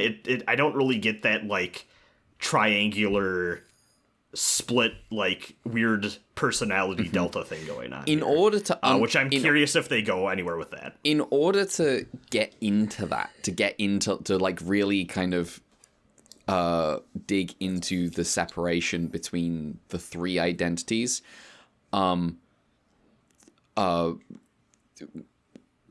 we Minami stuff. we need Minami to be like a big deal. We need Minami to be a character instead of the OP going Hokuto and Minami. It's just a Hokuto featuring Minami. Yes, Hokuto featuring Minami. Yeah. Hopefully, fingers crossed. We have seen already kind of the show find what it has, like find what it can do well, like very quick. Like I don't know what order these episodes were made. Obviously, sometimes that's weird and fucky, but just in like the first 3 episodes were kind of like very basic and bare bones, and like the third episode was our favorite of those 3, and then I think I saw the third episode may have been the first production order wise, but that's weird. That's interesting.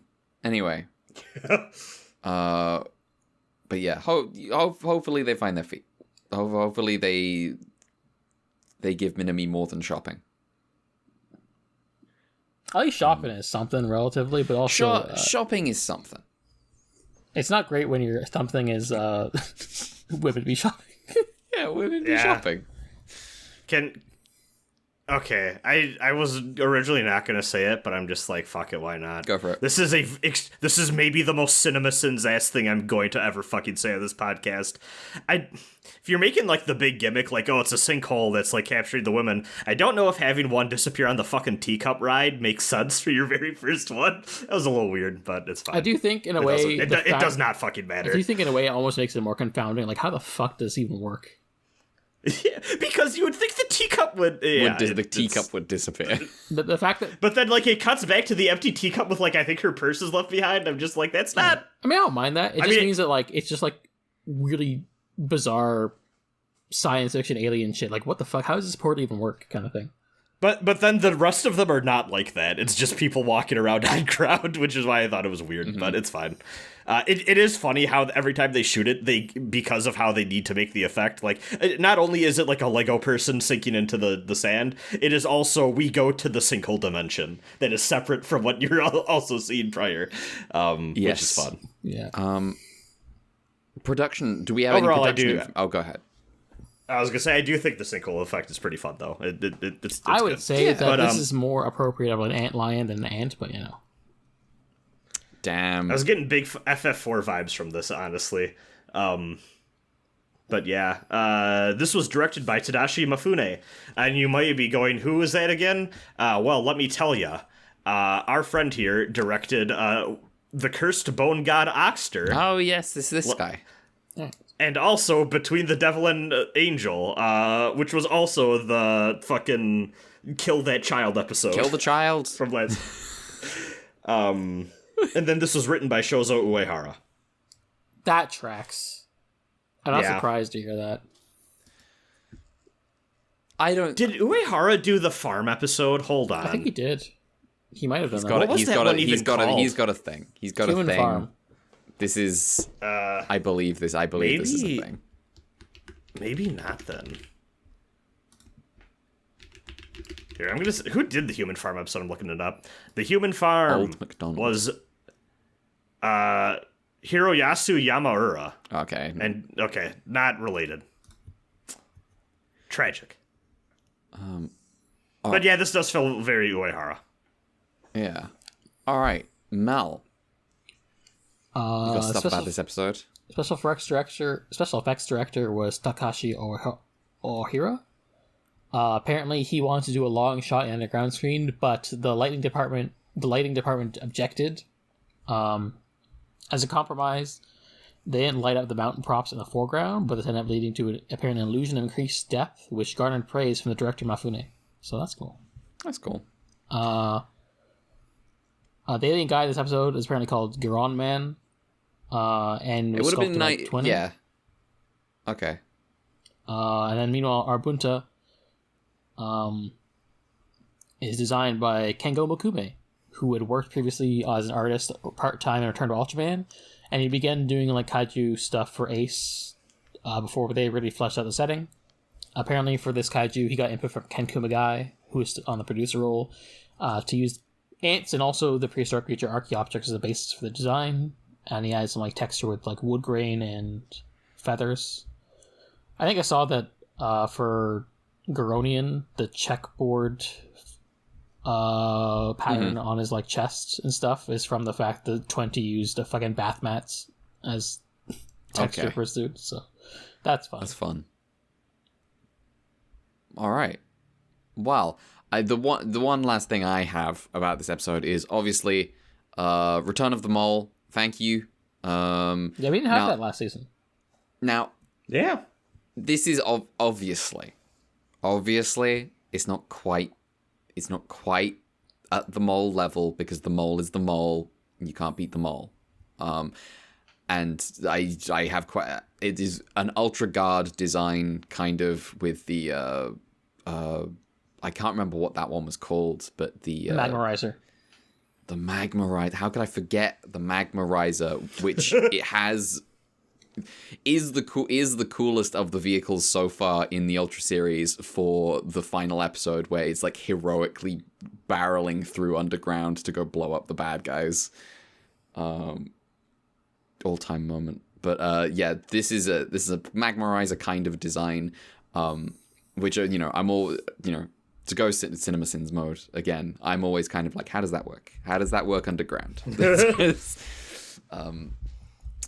But good to have them all back. And reporting once again, the Thunderbirds effects are at the best that they have been so far in the Ultra series. They've got some of the rocket effects down a little better. There's like more smoke that's being created from like thrust and stuff. It's good. It's good. It's difficult to explain though. But yeah, that's my last thing. Is there anything else to say about this episode? No, I think it's good. Yeah. All right then. Let's talk about a good episode. Episode 6. Solve the mystery of the transforming Choju, featuring transforming Choju Bracken. The Yapul are playing Shin Megami Tensei. They are fusing a space alien with a crocodile, and they get a transforming Choju. I cannot, when this first started, I was like, oh, it's like Shin Megami Tensei. And then they revealed the arrangement, and I was like, oh my god, it's Shin Megami Tensei. A TAC mission, space mission, is returning to Earth, Japan's first rocket or something. And their astronaut, Koyama, is looking forward to seeing his son, Atsushi, and also his wife is about to give birth. And I'm like, okay, you're fucking dead. Something goes wrong, and the crew does Thunderbird shit to bring in the damaged rocket as it enters the atmosphere. They welcome the returning Koyama, but he doesn't shake anyone's hand. He's like, oh, I'm the first person I want to shake hands with is my son. You see, he has been possessed by the transforming Choju Bracken, and he's got something funny about his hand now. I must say, this guy is absolutely the most competent undercover bad guy in the Ultra series so far, rivaled only by maybe the evil child. Yeah, I mean, it helps that he's basically acts like himself. Yeah, he's just it's good. Yeah, one could say the evil child's undoing was taunting their nemesis. Yes. Although that was also part of that was part of his plan, so it's maybe it's a flawed plan from the beginning. Yeah. It is pretty funny though when Go's decision is to first attack a child in front of people. Yeah. It's no, when he's in the hospital and is like, well, there's a very easy solution to my problem here, is I'm going to strangle you to death, and then some people walk in.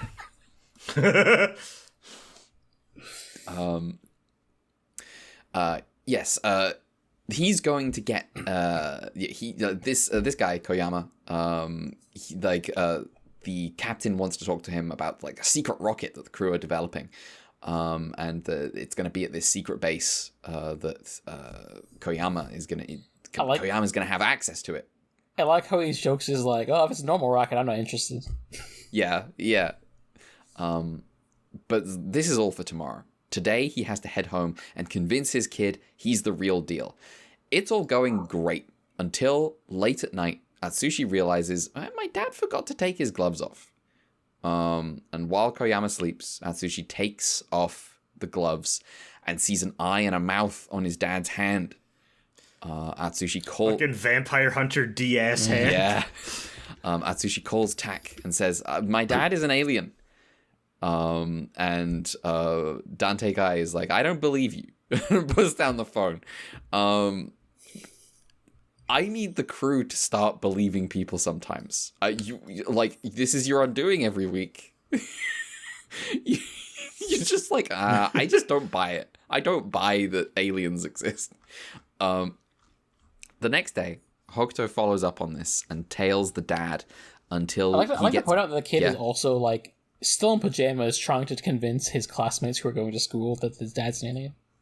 Yeah, I like the conversation here that happens because he's telling them, he's like, no, my dad's really he's really an alien, and the kid's like, well, to call the crew, and the kid's like, I called the crew, they didn't believe me, and the kid's like, oh, see, they didn't believe you either. It's pretty perfect kid logic. Yeah, Hokuto follows up on this and tails the dad. He tails Koyama until he gets got by him with smoke from his alien hand.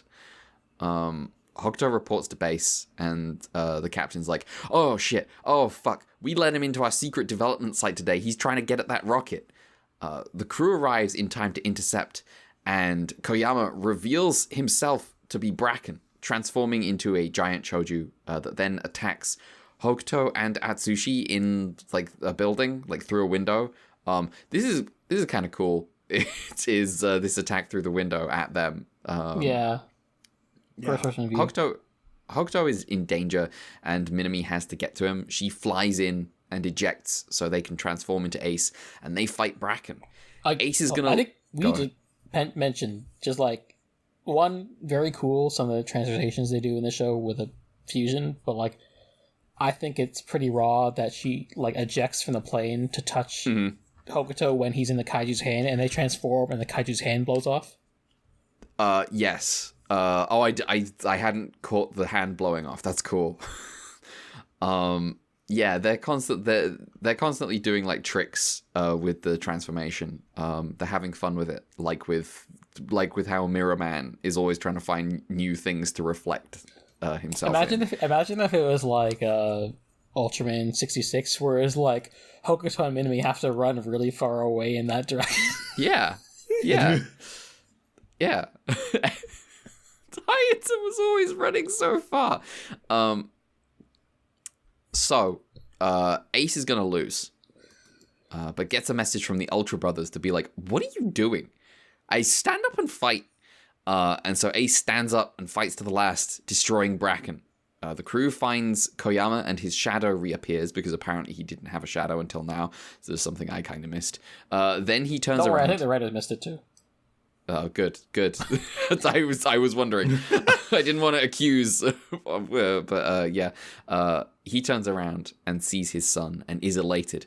The day is saved. Nobody died, and in fact, Koyama's wife has given birth to his son. Happy ending. Father and son run off and play a game to do with standing in each other's shadow, as the narrator warns us to keep an eye out for people with no shadow. The end. One detail I missed from this summary is that Hokuto's dad died when he was a baby. We learned that. Yeah. Yeah. And Minami thinks about it for a second. But not too much, because the episode's not allowed to focus on her too much. No. She thinks about it just long enough to emphasize that, oh, his dad died and that's sad, but not long enough to show that she has thoughts about it. So yeah, first of all, is this the guy? Is this the captain? Is this the actor? Akira Kobayashi. Yeah. I almost didn't when he turned up with the beard. I was like, is that him? That's the thing that throws it off. Yeah, it took me a bit. It took me a bit too. I recognized him in the cockpit, and then it did a double take when he comes back. Yes, with a beard, because he doesn't have a beard in the cockpit, and like it takes me a bit to realize that the beard is like part of the disguise. Like he doesn't have it at the start of the episode, he doesn't have the end. Oh, I missed this. I wasn't paying attention, clearly. Yeah. Yeah, he works the bit. He does all right. And he's really good in this episode. He's a great dad, great charismatic member of the team. Like when he's joking around with them about his return, it's good. Yeah, it's like the genuine fatherhood you feel from when he does the pee spell for his kid before they go to sleep. Yes. For listeners who haven't explained the episode, we're not going to explain that. I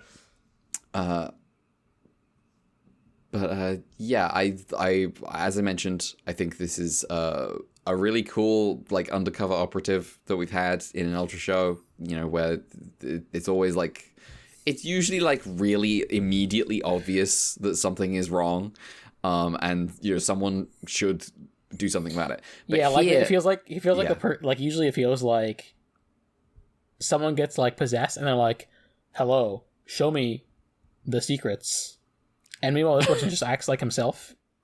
Yeah. I also like I like his tell. I like his giveaway as a clue when it's I'm gonna shake your hand, and he's that pulls his hand in towards him and says, "I'm afraid the first person I want to shake hands with is my son," and it's the whole keeping the gloves on thing. Even while asleep. Yes, his hand is so cool looking.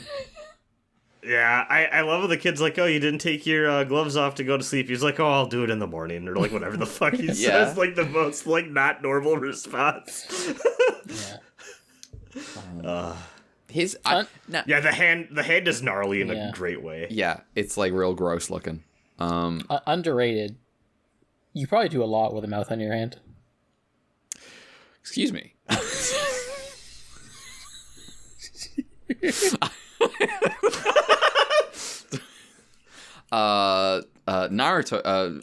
Naruto has this. You know what you can do if you have mouth on your hands in Naruto? You can make explosives. Yeah, I was about to say that's the clay pigeon explosion. The explosion. I see. Yeah. He chews clay with his mouth, and it's all hang on. Naruto hand mouth dude. This is It's Deidara, right? Yeah, that's his name. I had forgotten his name. I need. This is truly wild shit going on with this guy's hand and his very long tongue that comes out of them. Okay. Yep. I don't like that. That's what's happening in Naruto. Man, the Akatsuki, the Akatsuki has some weird guys in it. Yeah, sometimes for better and for worse. Yeah, for better and for worse. What else is up in this episode? I like the part where Kono is seeing the astronaut guy go off to the rocket, and Yoshimura comes up and is like, "No, wait, that guy's an alien." And the astronaut realizes he's caught and starts running, but I feel like the footage is sped up because he just runs so fast. It's really fun. Oh, he does the Shah in Jaburo. I'm trying to think. I like the monster design. It's a fun one. Mm-hmm. What is the monster? What's it called? A Bracken. Let me look at this. Bracken. Ultraman Ace Bracken. I need to look at Bracken again. Oh, this is a 2-person one. Yeah. Cool. To match 2-person Ultraman Ace. Yeah, that's how it works. That's how it works. Ultraman. Oh, for this season, Ultraman Ace should have been a 2-person suit. That would have been great. That would have been Ultraman Centaur or some shit. Oh, that would have been so good. It would have been real stupid. What they should have done is each side has it's like a giraffe rig, the Pokemon. Giraffe. Hang on, I said giraffe Pokemon. Oh, yes, I see it. Yes. And like one side is Hokuto, one side's Minami, and they turn around. I see. Every fight choreographer at Subaraya is like, well, fuck our jobs, I guess. Yeah. Fuck you guys. I think my major standout this episode actually is I like that we just had the scene that sticks out to me is like Hokuto getting flailed around and then like, you know, Minami ejects or whatever to do the transformation. And I like how they're just more willing to have like little miniature people for dumb little effects like that. It's fun. It's a really fun time. I feel like maybe they've been a little more hesitant to do that sort of thing because like it doesn't look as good as doing like miniature vehicles or like buildings or whatever when they need to do effects like that.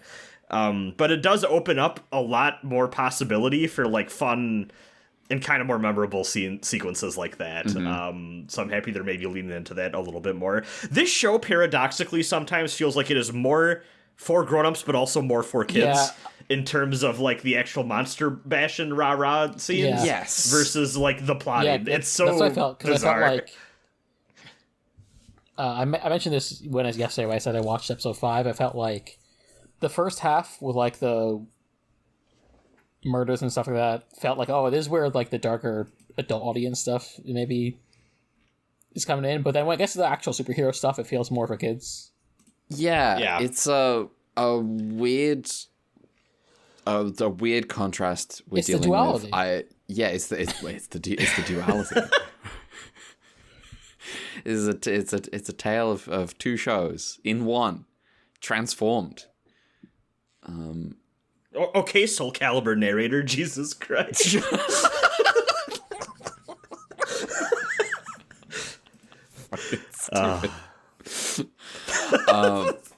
Yeah.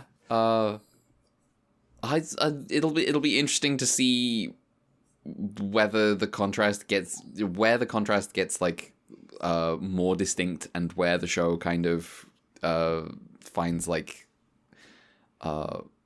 what episodes kind of are working in like the same tone throughout. It'll be interesting to see.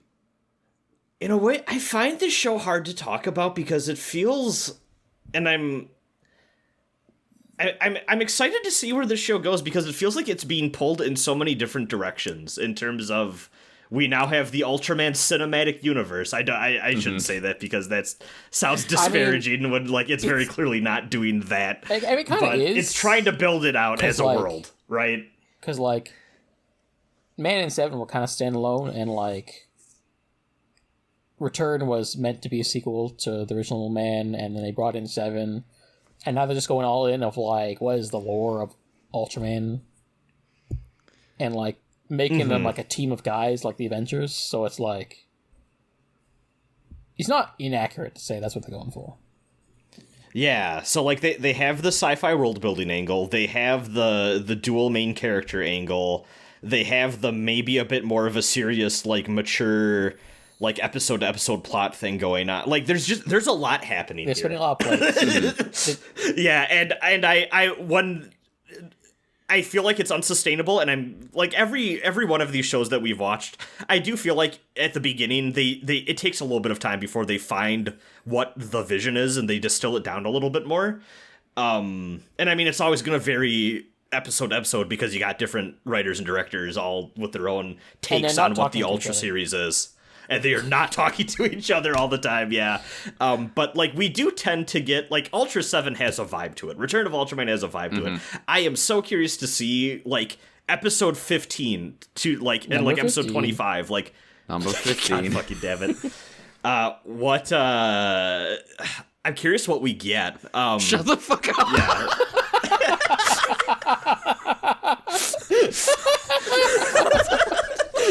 You guys couldn't slip that past me. Fuck you. Here's what you get. Yeah. Shout outs to how Chills pronounces Sephiroth. It's one of the best things. I haven't seen that.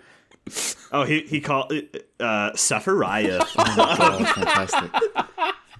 It's beautiful.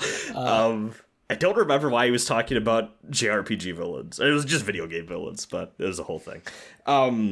What the fuck was I talking? Oh yeah, no. I'm curious, like halfway through, what this show looks like, because I think, like, some of these need to be distilled down or like combined. I wouldn't be surprised if maybe the other Ultra brothers friends we make along the way maybe aren't showing up as much, or maybe take more of a background element. I don't know. Yeah. I whatever they choose to focus in on, I'm gonna be the show definitely curious feels what like they it's refine down Return to. was like, we're bringing this back, and it's kind of back to basics kind of way. And this one feels like it's more ambitious and spinning a lot of plates, and it may... Will it spin them successfully, or will some of them come crashing down? We'll see. I'm not gonna lie, and I can't remember if I talked about this the first time around. I think going into the show, it being one that I didn't really know anything outside of the central gimmick, I think this whole time I've kind of had the fear of, oh no, when do we get to the one of these shows that is just, oh, it's another one of those? Because it happens with every franchise, right? You just get one that it feels like, this is the one that feels very obligatory, we're just doing this again. And I don't know what this show is going to be, but I feel like definitively say Ace is not going to be one of those. They will have a take. I have a question, Brad. Yeah. What do you think is Gundam's version of that? Now I was actually going to ask that. I was thinking of the same question. Ooh. When do you think Gundam does that? When do I think Gundam does that? I think it... Honestly, I'd say Seed. Yeah. I think that makes the most sense, because I feel like Wing kind of feels like that, but it's also too ridiculous. Here's the thing. My thing is, one of my major issues with Seed is how slavishly devoted to following the structure of the original is, but just much less intelligently handling the themes. Here's the thing. That's one of my big complaints about that show. Everyone is always talking about how AUs should get as far away from UC as possible. The AU that is the closest to UC is the best AU. Yeah, no, I've never agreed with that. It's like a literal AU. AU. It's like the one where it's like, what if? Well, see, the thing is, like, what they do with X is they start with like, okay, you see, 1 year war happened. What next? It's with a different take. Interesting. Yeah. It's interesting. Whereas, like, a lot of the other ones are like, we're hitting the beats of UC again with like a slightly different coat of paint, but it's not actually that different coat of paint. Like, looking at you age. Yes. I personally do think that you should get like further away from UC when you're making an AU, but I like the fact that Gundam X is just literal AU, just like what if, is pretty cool, and you know I think that's the other way you can. Yeah, I think the important thing is you just gotta ask a worthwhile question about the franchise. See, that's my thing, is because I think After War, probably my second favorite AU at this point. I think Aibo has definitively taken my, like, this is my, if we're not in UC, this is the shit I want. And it is, in many ways, just asking the same questions of UC, but from very different perspectives. And as a result, you get a very much different feeling journey, with, like, a lot of the same, like, you know, thematic and aesthetic elements. But it, like, Aibo does not feel like any of those Toho I definitely shows. think, like, people who like... The people who like Aibo are also the ones who also like Double Zeta and Victory and recognize that Aibo is kind of spiritually like those shows. Which isn't necessarily true of all people who watch Aibo. There's such... the one thing IBO does that I'm just like instantly like, why doesn't every Gundam show do this? And like some of them do kind of. But I like IBO like immediately does like this where are they now at the end that is just so like that works because it's such a like an ensemble cast thing. And it also works because like the way the show ends, it kind of needs it. Yes. It makes the themes hit. There are people that don't like that ending. I don't understand them. I don't understand them. The ending makes the show fun in a lot of ways. Same. Listen, until I watched the last episode, I didn't really think that much about that ginger kid. Aibo, my beloved. This I'm gonna make I'm gonna be the video essay guy for Aibo. God damn it! One of these days, when I. And to our audience, the tangent was allowed because we had "Orphans No Navida" as the closing song last week. Yeah, we can now have it again. We're not having it again. Yeah. we're not doing that. We're having the second one, which is also a banger. No, don't do that. I won't. But to your point, I am curious as well because like I've seen future stuff, but I haven't really seen it in the context of like. It's like when you get into franchise and you just start watching it haphazardly kind of thing, and like I wasn't really thinking about like their context and how the franchise evolved. So the problem is I am also so this is a dumb thing to bring up because like in 3 episodes or so I'm going to talk about like reveal my full hand of what I know, but like at some point I know Ichikawa leaves this show and it's because he's not happy, and I know the reasons why he's not happy, but the reasons are also vague enough that like it could mean anything to me, and I don't know until I see the episodes in question. You know what I mean? Where in the booklet did you read that? Not in the booklet. That was when I learned that when I was reading up about Ichikawa's history, I believe for Ultra 7. Okay. Which is like that's how I learned about the like fusion combination. Yeah. Cuz like that was his thing. Three podcast episodes, I guess it'd be. Yeah, okay. I think he leaves. I think like 15 or something is his last Number one, 15, and then like he returns to like close. God fucking damn it! And then he, you know what the worst part is it's not even. Oh no, it is 15, or no, it's 14. Okay. I was about to say the worst part is it's not even 15, but yeah, after episode 14, he leaves, and then I believe the producer is like, "Bro, this is your show. You need to fucking finish out your show." So then he returns like at the tail end for like a couple episodes, but he did not want to. It sounds like That's really funny. We'll handle that when that hits. We'll see how the show shakes out. Yeah. Again, like I don't know why. Like I know vaguely the reasons he gave, but like. I'm not entirely sure in practice. This is a show with I believe we brought this up in the finale of Return of Ultraman. This is a show with a mixed reception. Is that correct? Yes, it's pretty divisive. Okay. I'm beginning to maybe see how that happens. I will also say, just from my knowledge, I feel like the next shows we're watching are also pretty different from this one and each other. So, okay. At the very least, it won't. That's good. It hopefully won't be as rote, even if they're going on the same kind of the formula, as it were. Well, if I don't know everything about 2000s Ultraman, or like Heisei. Heisei is earlier than 2000s, but it's just... like the Heisei Ultraman starts with like the late 90s and goes into like mid Kamen Rider fucked me up on what the eras are in Japan, because I kind of assumed that Heisei era was the 2000s, but that's just because Kamen Rider took a fucking break in the 90s. Well, yeah, like Heisei technically counts that includes the 90s, and like even though there's some Ultraman projects in the early 90s, it's not really Heisei Ultraman until the late 90s. So yeah. Okay. Did we had production notes for this episode, right? Yeah. Did we? Yes. I also have one other point I want to make. I think it's funny that the way Ace asks for help this episode is basically just ask for game facts and like, hey guys, how did I beat this guy? And they deliver him cheat codes through like sign language. See, this is probably the episode I should have brought up I'm concerned about the intrusion of the other Ultra Brothers, because this one was, I think a lot worse than the Zolfi thing. It did feel weird that they did it again immediately, but I'm also glad they didn't like actually show up. Mm-hmm. Yeah. See, that was my thing where it's like, it's so nothing that I'm just like, why did they even need to do that? I was like, why? It's very confusing. Yeah. Mm-hmm. But... this was directed by Tadashi Mifune, just like the last episode, and then written by Shigemitsu Taguchi, who, our friend who did the Jiro Rides a Monster episode. Cool episode. Yeah.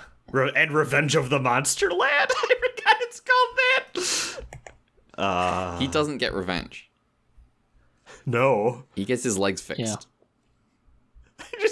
I clicked on the Ultraman wiki and just like the plot. Jiro's schoolmate Shiro becomes a liar ever since his father died in an accident.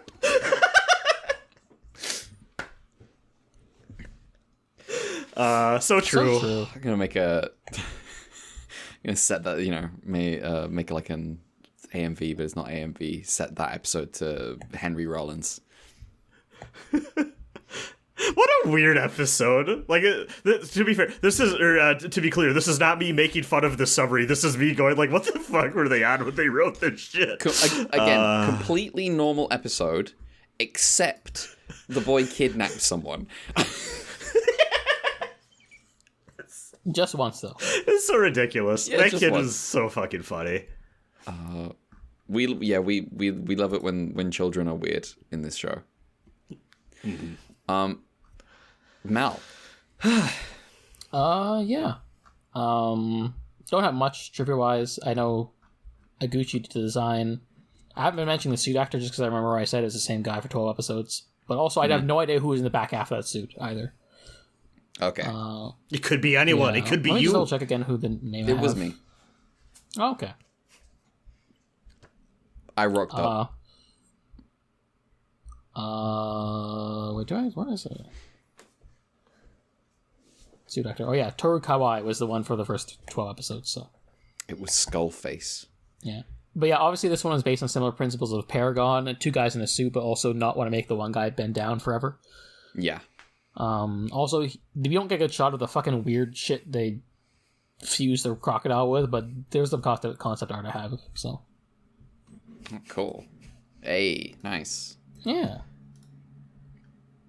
So we found out that if you fuse space alien type with reptile type, you get transforming type. I bet this thing knows Tarakaja. Oh yeah. Oh yeah. What do crocodiles know? I don't know. What the fuck is it? Sobek is the name? Hold on. Oh yeah. Is that a crocodile? I believe The so. Egyptian god? Yeah, Sobek Megami Tensei Wiki. Let's see what this thing knows, because I know it shows up in some of these games. Yeah, it's an if. Let's see what it's in if. It knows Tackle, Heel Drop, Feral Bite, Dakaja, Ooh. Diorama, and Dakunda. Damn, that's a good. This yeah. is pretty good for a Damn, level Sobek? 25 avatar. Level 25? Yeah, an SMTF. Take it. Oh no, that's as a boss. Okay, that's right. As a summonable ally, it knows Rakarmdra, Diorama, Tackle, Feral Bite, and Heel Drop. Damn, they took out the Dakunda and Dakaja. That's fucked up. Damn. Oh well. Well, it sounds like we're done talking about Ultraman. Yeah. Yeah. We had So a that tangent is- about Gundam. Yeah, we got a tangent about Gundam. We got Shin Megami Tensei. Yeah, we have me further feeling guilt that I haven't done a Let's Play I've been promising for 10 years. Wait, is that if? Is that what you've been promising if? For 10 years? No, I still need to do SMT2, and I keep starting and restarting.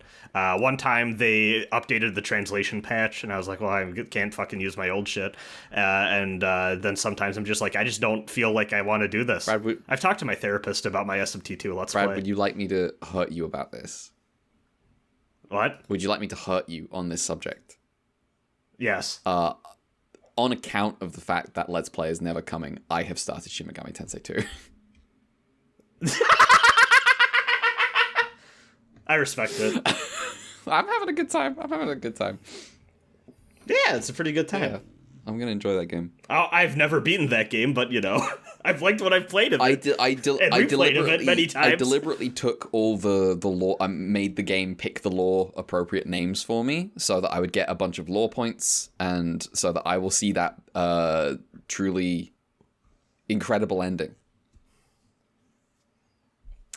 I do like the law ending of SMT2. I will have get to that spoil law what that ending. entails. I don't think have it's to fucking interesting do. that, Dude, I don't have to Different work. SMG games might have different, better endings for long chaos. Oh yes, yeah, like Yeah. Right. SMT2, the chaos and neutral ending are kind of roughly the same. when people are talking about in like SMT2 ending, they're talking about the lore ending. That's cool. Galaxy Brain, we just need to get rid of the bad actors. Everything will be okay. Taken to an extreme. Yeah, it's like SMT1. It's like neutral because that it's like the secret hard to get ending. Yeah. Lore in SMT2 because it's fucking. I'd push wild, back and say it's then, not hard at all to be a centrist. And yeah, and then Nocturne is different. Nocturne's Nocturne. Good, I would argue. Nocturne's great. And then they never were great about it ever. Nope. I don't know. One of my friends has been streaming through Devil Survivor in a Discord call. And Devil Survivor 1 and 2 actually do some pretty interesting stuff. Should I play the remake ones of those or the old version? They are maybe the one case where I would say the remakes are mostly the way to go with that, including the story changes. That is good. There's some dumb stuff, but I think it's a net benefit for those in a way that it maybe isn't for everything else Atlas is re-released. That's good. I don't know. FES is, I think, better than vanilla P3, even though I think the answer is fucking stupid, but it's fine. All right. We are truly ending this podcast now. So, we are so done. do we have any emails? We have color timers and emails. Color timers. Hit us with color timers. Episode 4, 3 minutes, 3 seconds. Do we know if Hokuto has a time limit? I have Hokuto. Ace. Wow! Let's not follow that up. Oh, boy. Episode 5. Minami is crying. 7 minutes, 5 seconds. That's long. 7 minutes? He spends a long time in that cage. Also, despite all his rage, he's still just a ace in a cage. Yeah. also, we got retcons coming in. Uh-oh. Now Zoffy is a timer. Oh, did Zoffy not have a timer originally? Well, he just showed up at the end of Ultraman. Oh, this is true.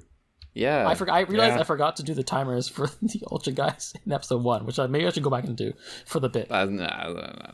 Tune in for next week. But anyway, to Zoffy's timer, 4 minutes and 23 seconds. Okay. Okay, Zoffy. And in episode 6, 2 minutes, 4 seconds. Okay. Yeah. Managed 1 out of 3. Yeah. All right, emails. All right. So, we got another email from Jessica. Hello. Welcome back. Hello. So yeah, based on 5 or so episodes I've seen of Ace, plus the later appearance, Ace is insufficiently gender for my tastes. Just doesn't have enough of that. Unfortunately, as a fanfiction writer, I have the power to make he, she, Ace a thing. Mm-hmm. Just imagine if Ace did the Bear and Ashura thing, where one half is clearly masculine, the other half is clearly feminine. And also, if Minami was actually written like a main protagonist, I think that'd be cool. Yeah.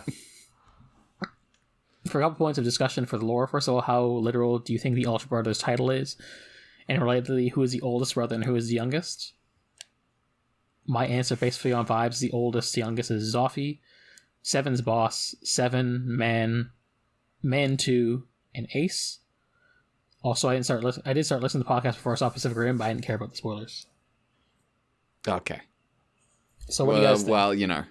So what do I think? I think that's my same exact order for the ages. Let's see. For how literal the title is, I will say I'm poisoned by knowledge, so I will refuse to answer.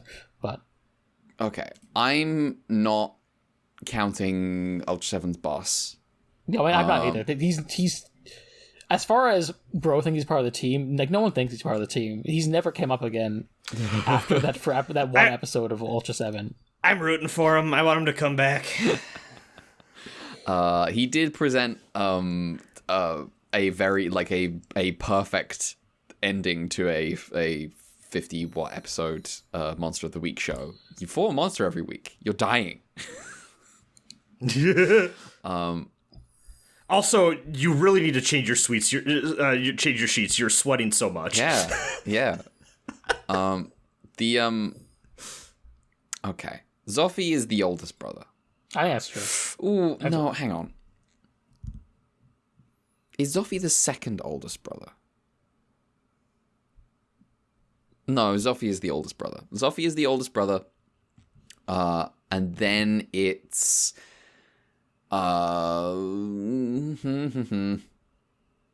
it's between Ultraman and Ultra 7 here. As to who's older. My basis is exclusively on release order. Is how it feels like how they do it. Like, yeah, Ace is the youngest one because he's the newest show, and Man is the one who is the first hero, and then 7 was retroactively the second hero. And second guy, Jim. Yeah, Ultraman 2. New Ultraman. New Ultraman. He is...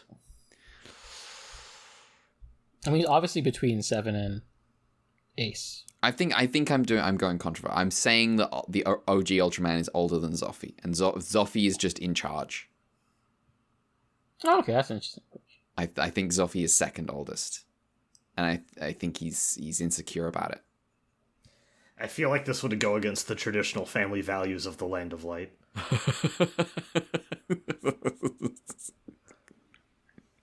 We don't know what the family values of the Land of Light are.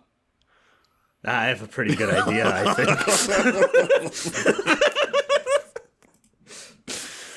All right. They're not called the Ultra Sisters, Ace. No, they are not called the Ultra Sisters. All right. Thank you for your email. Oh, yeah, do you have it for? Just throw out the question because she asked. Do you have opinions on how literal the Ultra Brothers label is? Oh, just off vibes. Off vibes, not very, because like Ultra 7. I don't think they're like blood. Ultra fans. 7 Ultra 7 is standing around. Oh, go ahead. I'll just say, knowing future shows, I know there's a correct answer to this, but I want to know what your feelings are. Ultra 7 is here, and he does not have a color timer. He's like a whole different species of being that is like... Ultra 7 is an ethnic minority in that nebula. I bet the Ultramen are related, as in like just like Ultraman and Return of Ultraman. Oh yeah. But I think all of the other ones are not related. Okay, we'll uncover the secrets as the franchise goes on. Zoffy placating the Ultra children by making them watch Veggie Tales. Yeah.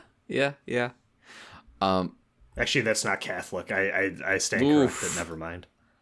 Yeah. Damn. What is Veggie Tales in terms of? That's like Wasp. Listen, yeah, I was about to say, all I know is that when we went to our little religious evening things, they were very not big fans of Veggie Tales because it was not sufficiently Catholic. That's so funny. They were Veggie Tales haters. And they told us to tell our friends who liked Veggie Tales that it was teaching them wrong messages. That's great. Like when we went back to school the next morning. Because I'm not Christian, I literally just have no idea what the quote-unquote wrong messages between Protestants and Catholics would be. Listen. There are differences. Yeah. People have died over these. I know, but like, what moral messages? I assume it's like... probably some shit about the Saints, if I had to guess. Mm-hmm. But all right, wow. It's funny how Saints just feel like a way to like sneak in polytheism and under monotheism. Oh yeah, sometimes a guy's really cool, and you gotta be like, you gotta Guan Yu him, but you can't quite Guan Yu him. You can't call him the new God of War. To be confirmed as an adult member of the faith, you need to adopt one of their names. I didn't know. I picked George because he slew a dragon. That's cool. Listen, a country picked George, so you know. It's got to count for something. Yeah. And then as soon as I got confirmed, I was like, I'm so fucking done with this shit. All right. Then I never looked back. We are official. This podcast is over. If you want to follow us on Twitter, you can do so at ultra_Q. That is at ultra_QUEUE. I'm also on Twitter. I'm at gender_redacted. Mel. You can follow me at Twitter and Blue Sky at Dear Crowns. You now know the origin of that. We have an email, ultraQpod@gmail.com, and we have the fund on the coffee. UltraQ fund. I don't know why I keep saying the fund. It's the coffee. But yeah. Anyway, Brad, you go. You can find me not everywhere at B_invoked. That's just on Twitter. You can find my YouTube channel at Canopus Invoke. Sounds like we're gonna get some Tales of the Abyss going this weekend. I'm gonna be done with my stuff by the mid/end of the week. So yeah, and if work ever slows down for me, actually that's not true. I was about to say if work ever slows down, I spend a lot of this fucking week watching movies and playing Gundam and shit. So that's just my fault. But I have some bad news. Next week we're supposed to be doing Mirror Man. So. Yeah, that's fine. I got a little bit of a start on that. I still need to start myself. But yeah, we didn't actually say how many episodes we were watching last week. But yeah, I think it's episode 13 to 25. I think we got 13 to... We're doing 13 episodes, I know. Does anyone know the math on that? 13 to 26. No. Yes. Wait, is it 13, 14, 15, 16, 17, 18, 19, 20, 21, 22, 23, 24, 25, 25. Okay, yeah, because it was 13 because we did 12 before. So it's 25. Yes. Okay, yeah. We're watching up to episode 25. Yeah. All right. Cool. That is the podcast. We are done. Join us next week for 3 more episodes of Ultraman Ace. I nearly said Return of Ultraman again. It takes a bit to go away. See you there. Bye-bye. Yeah. Later.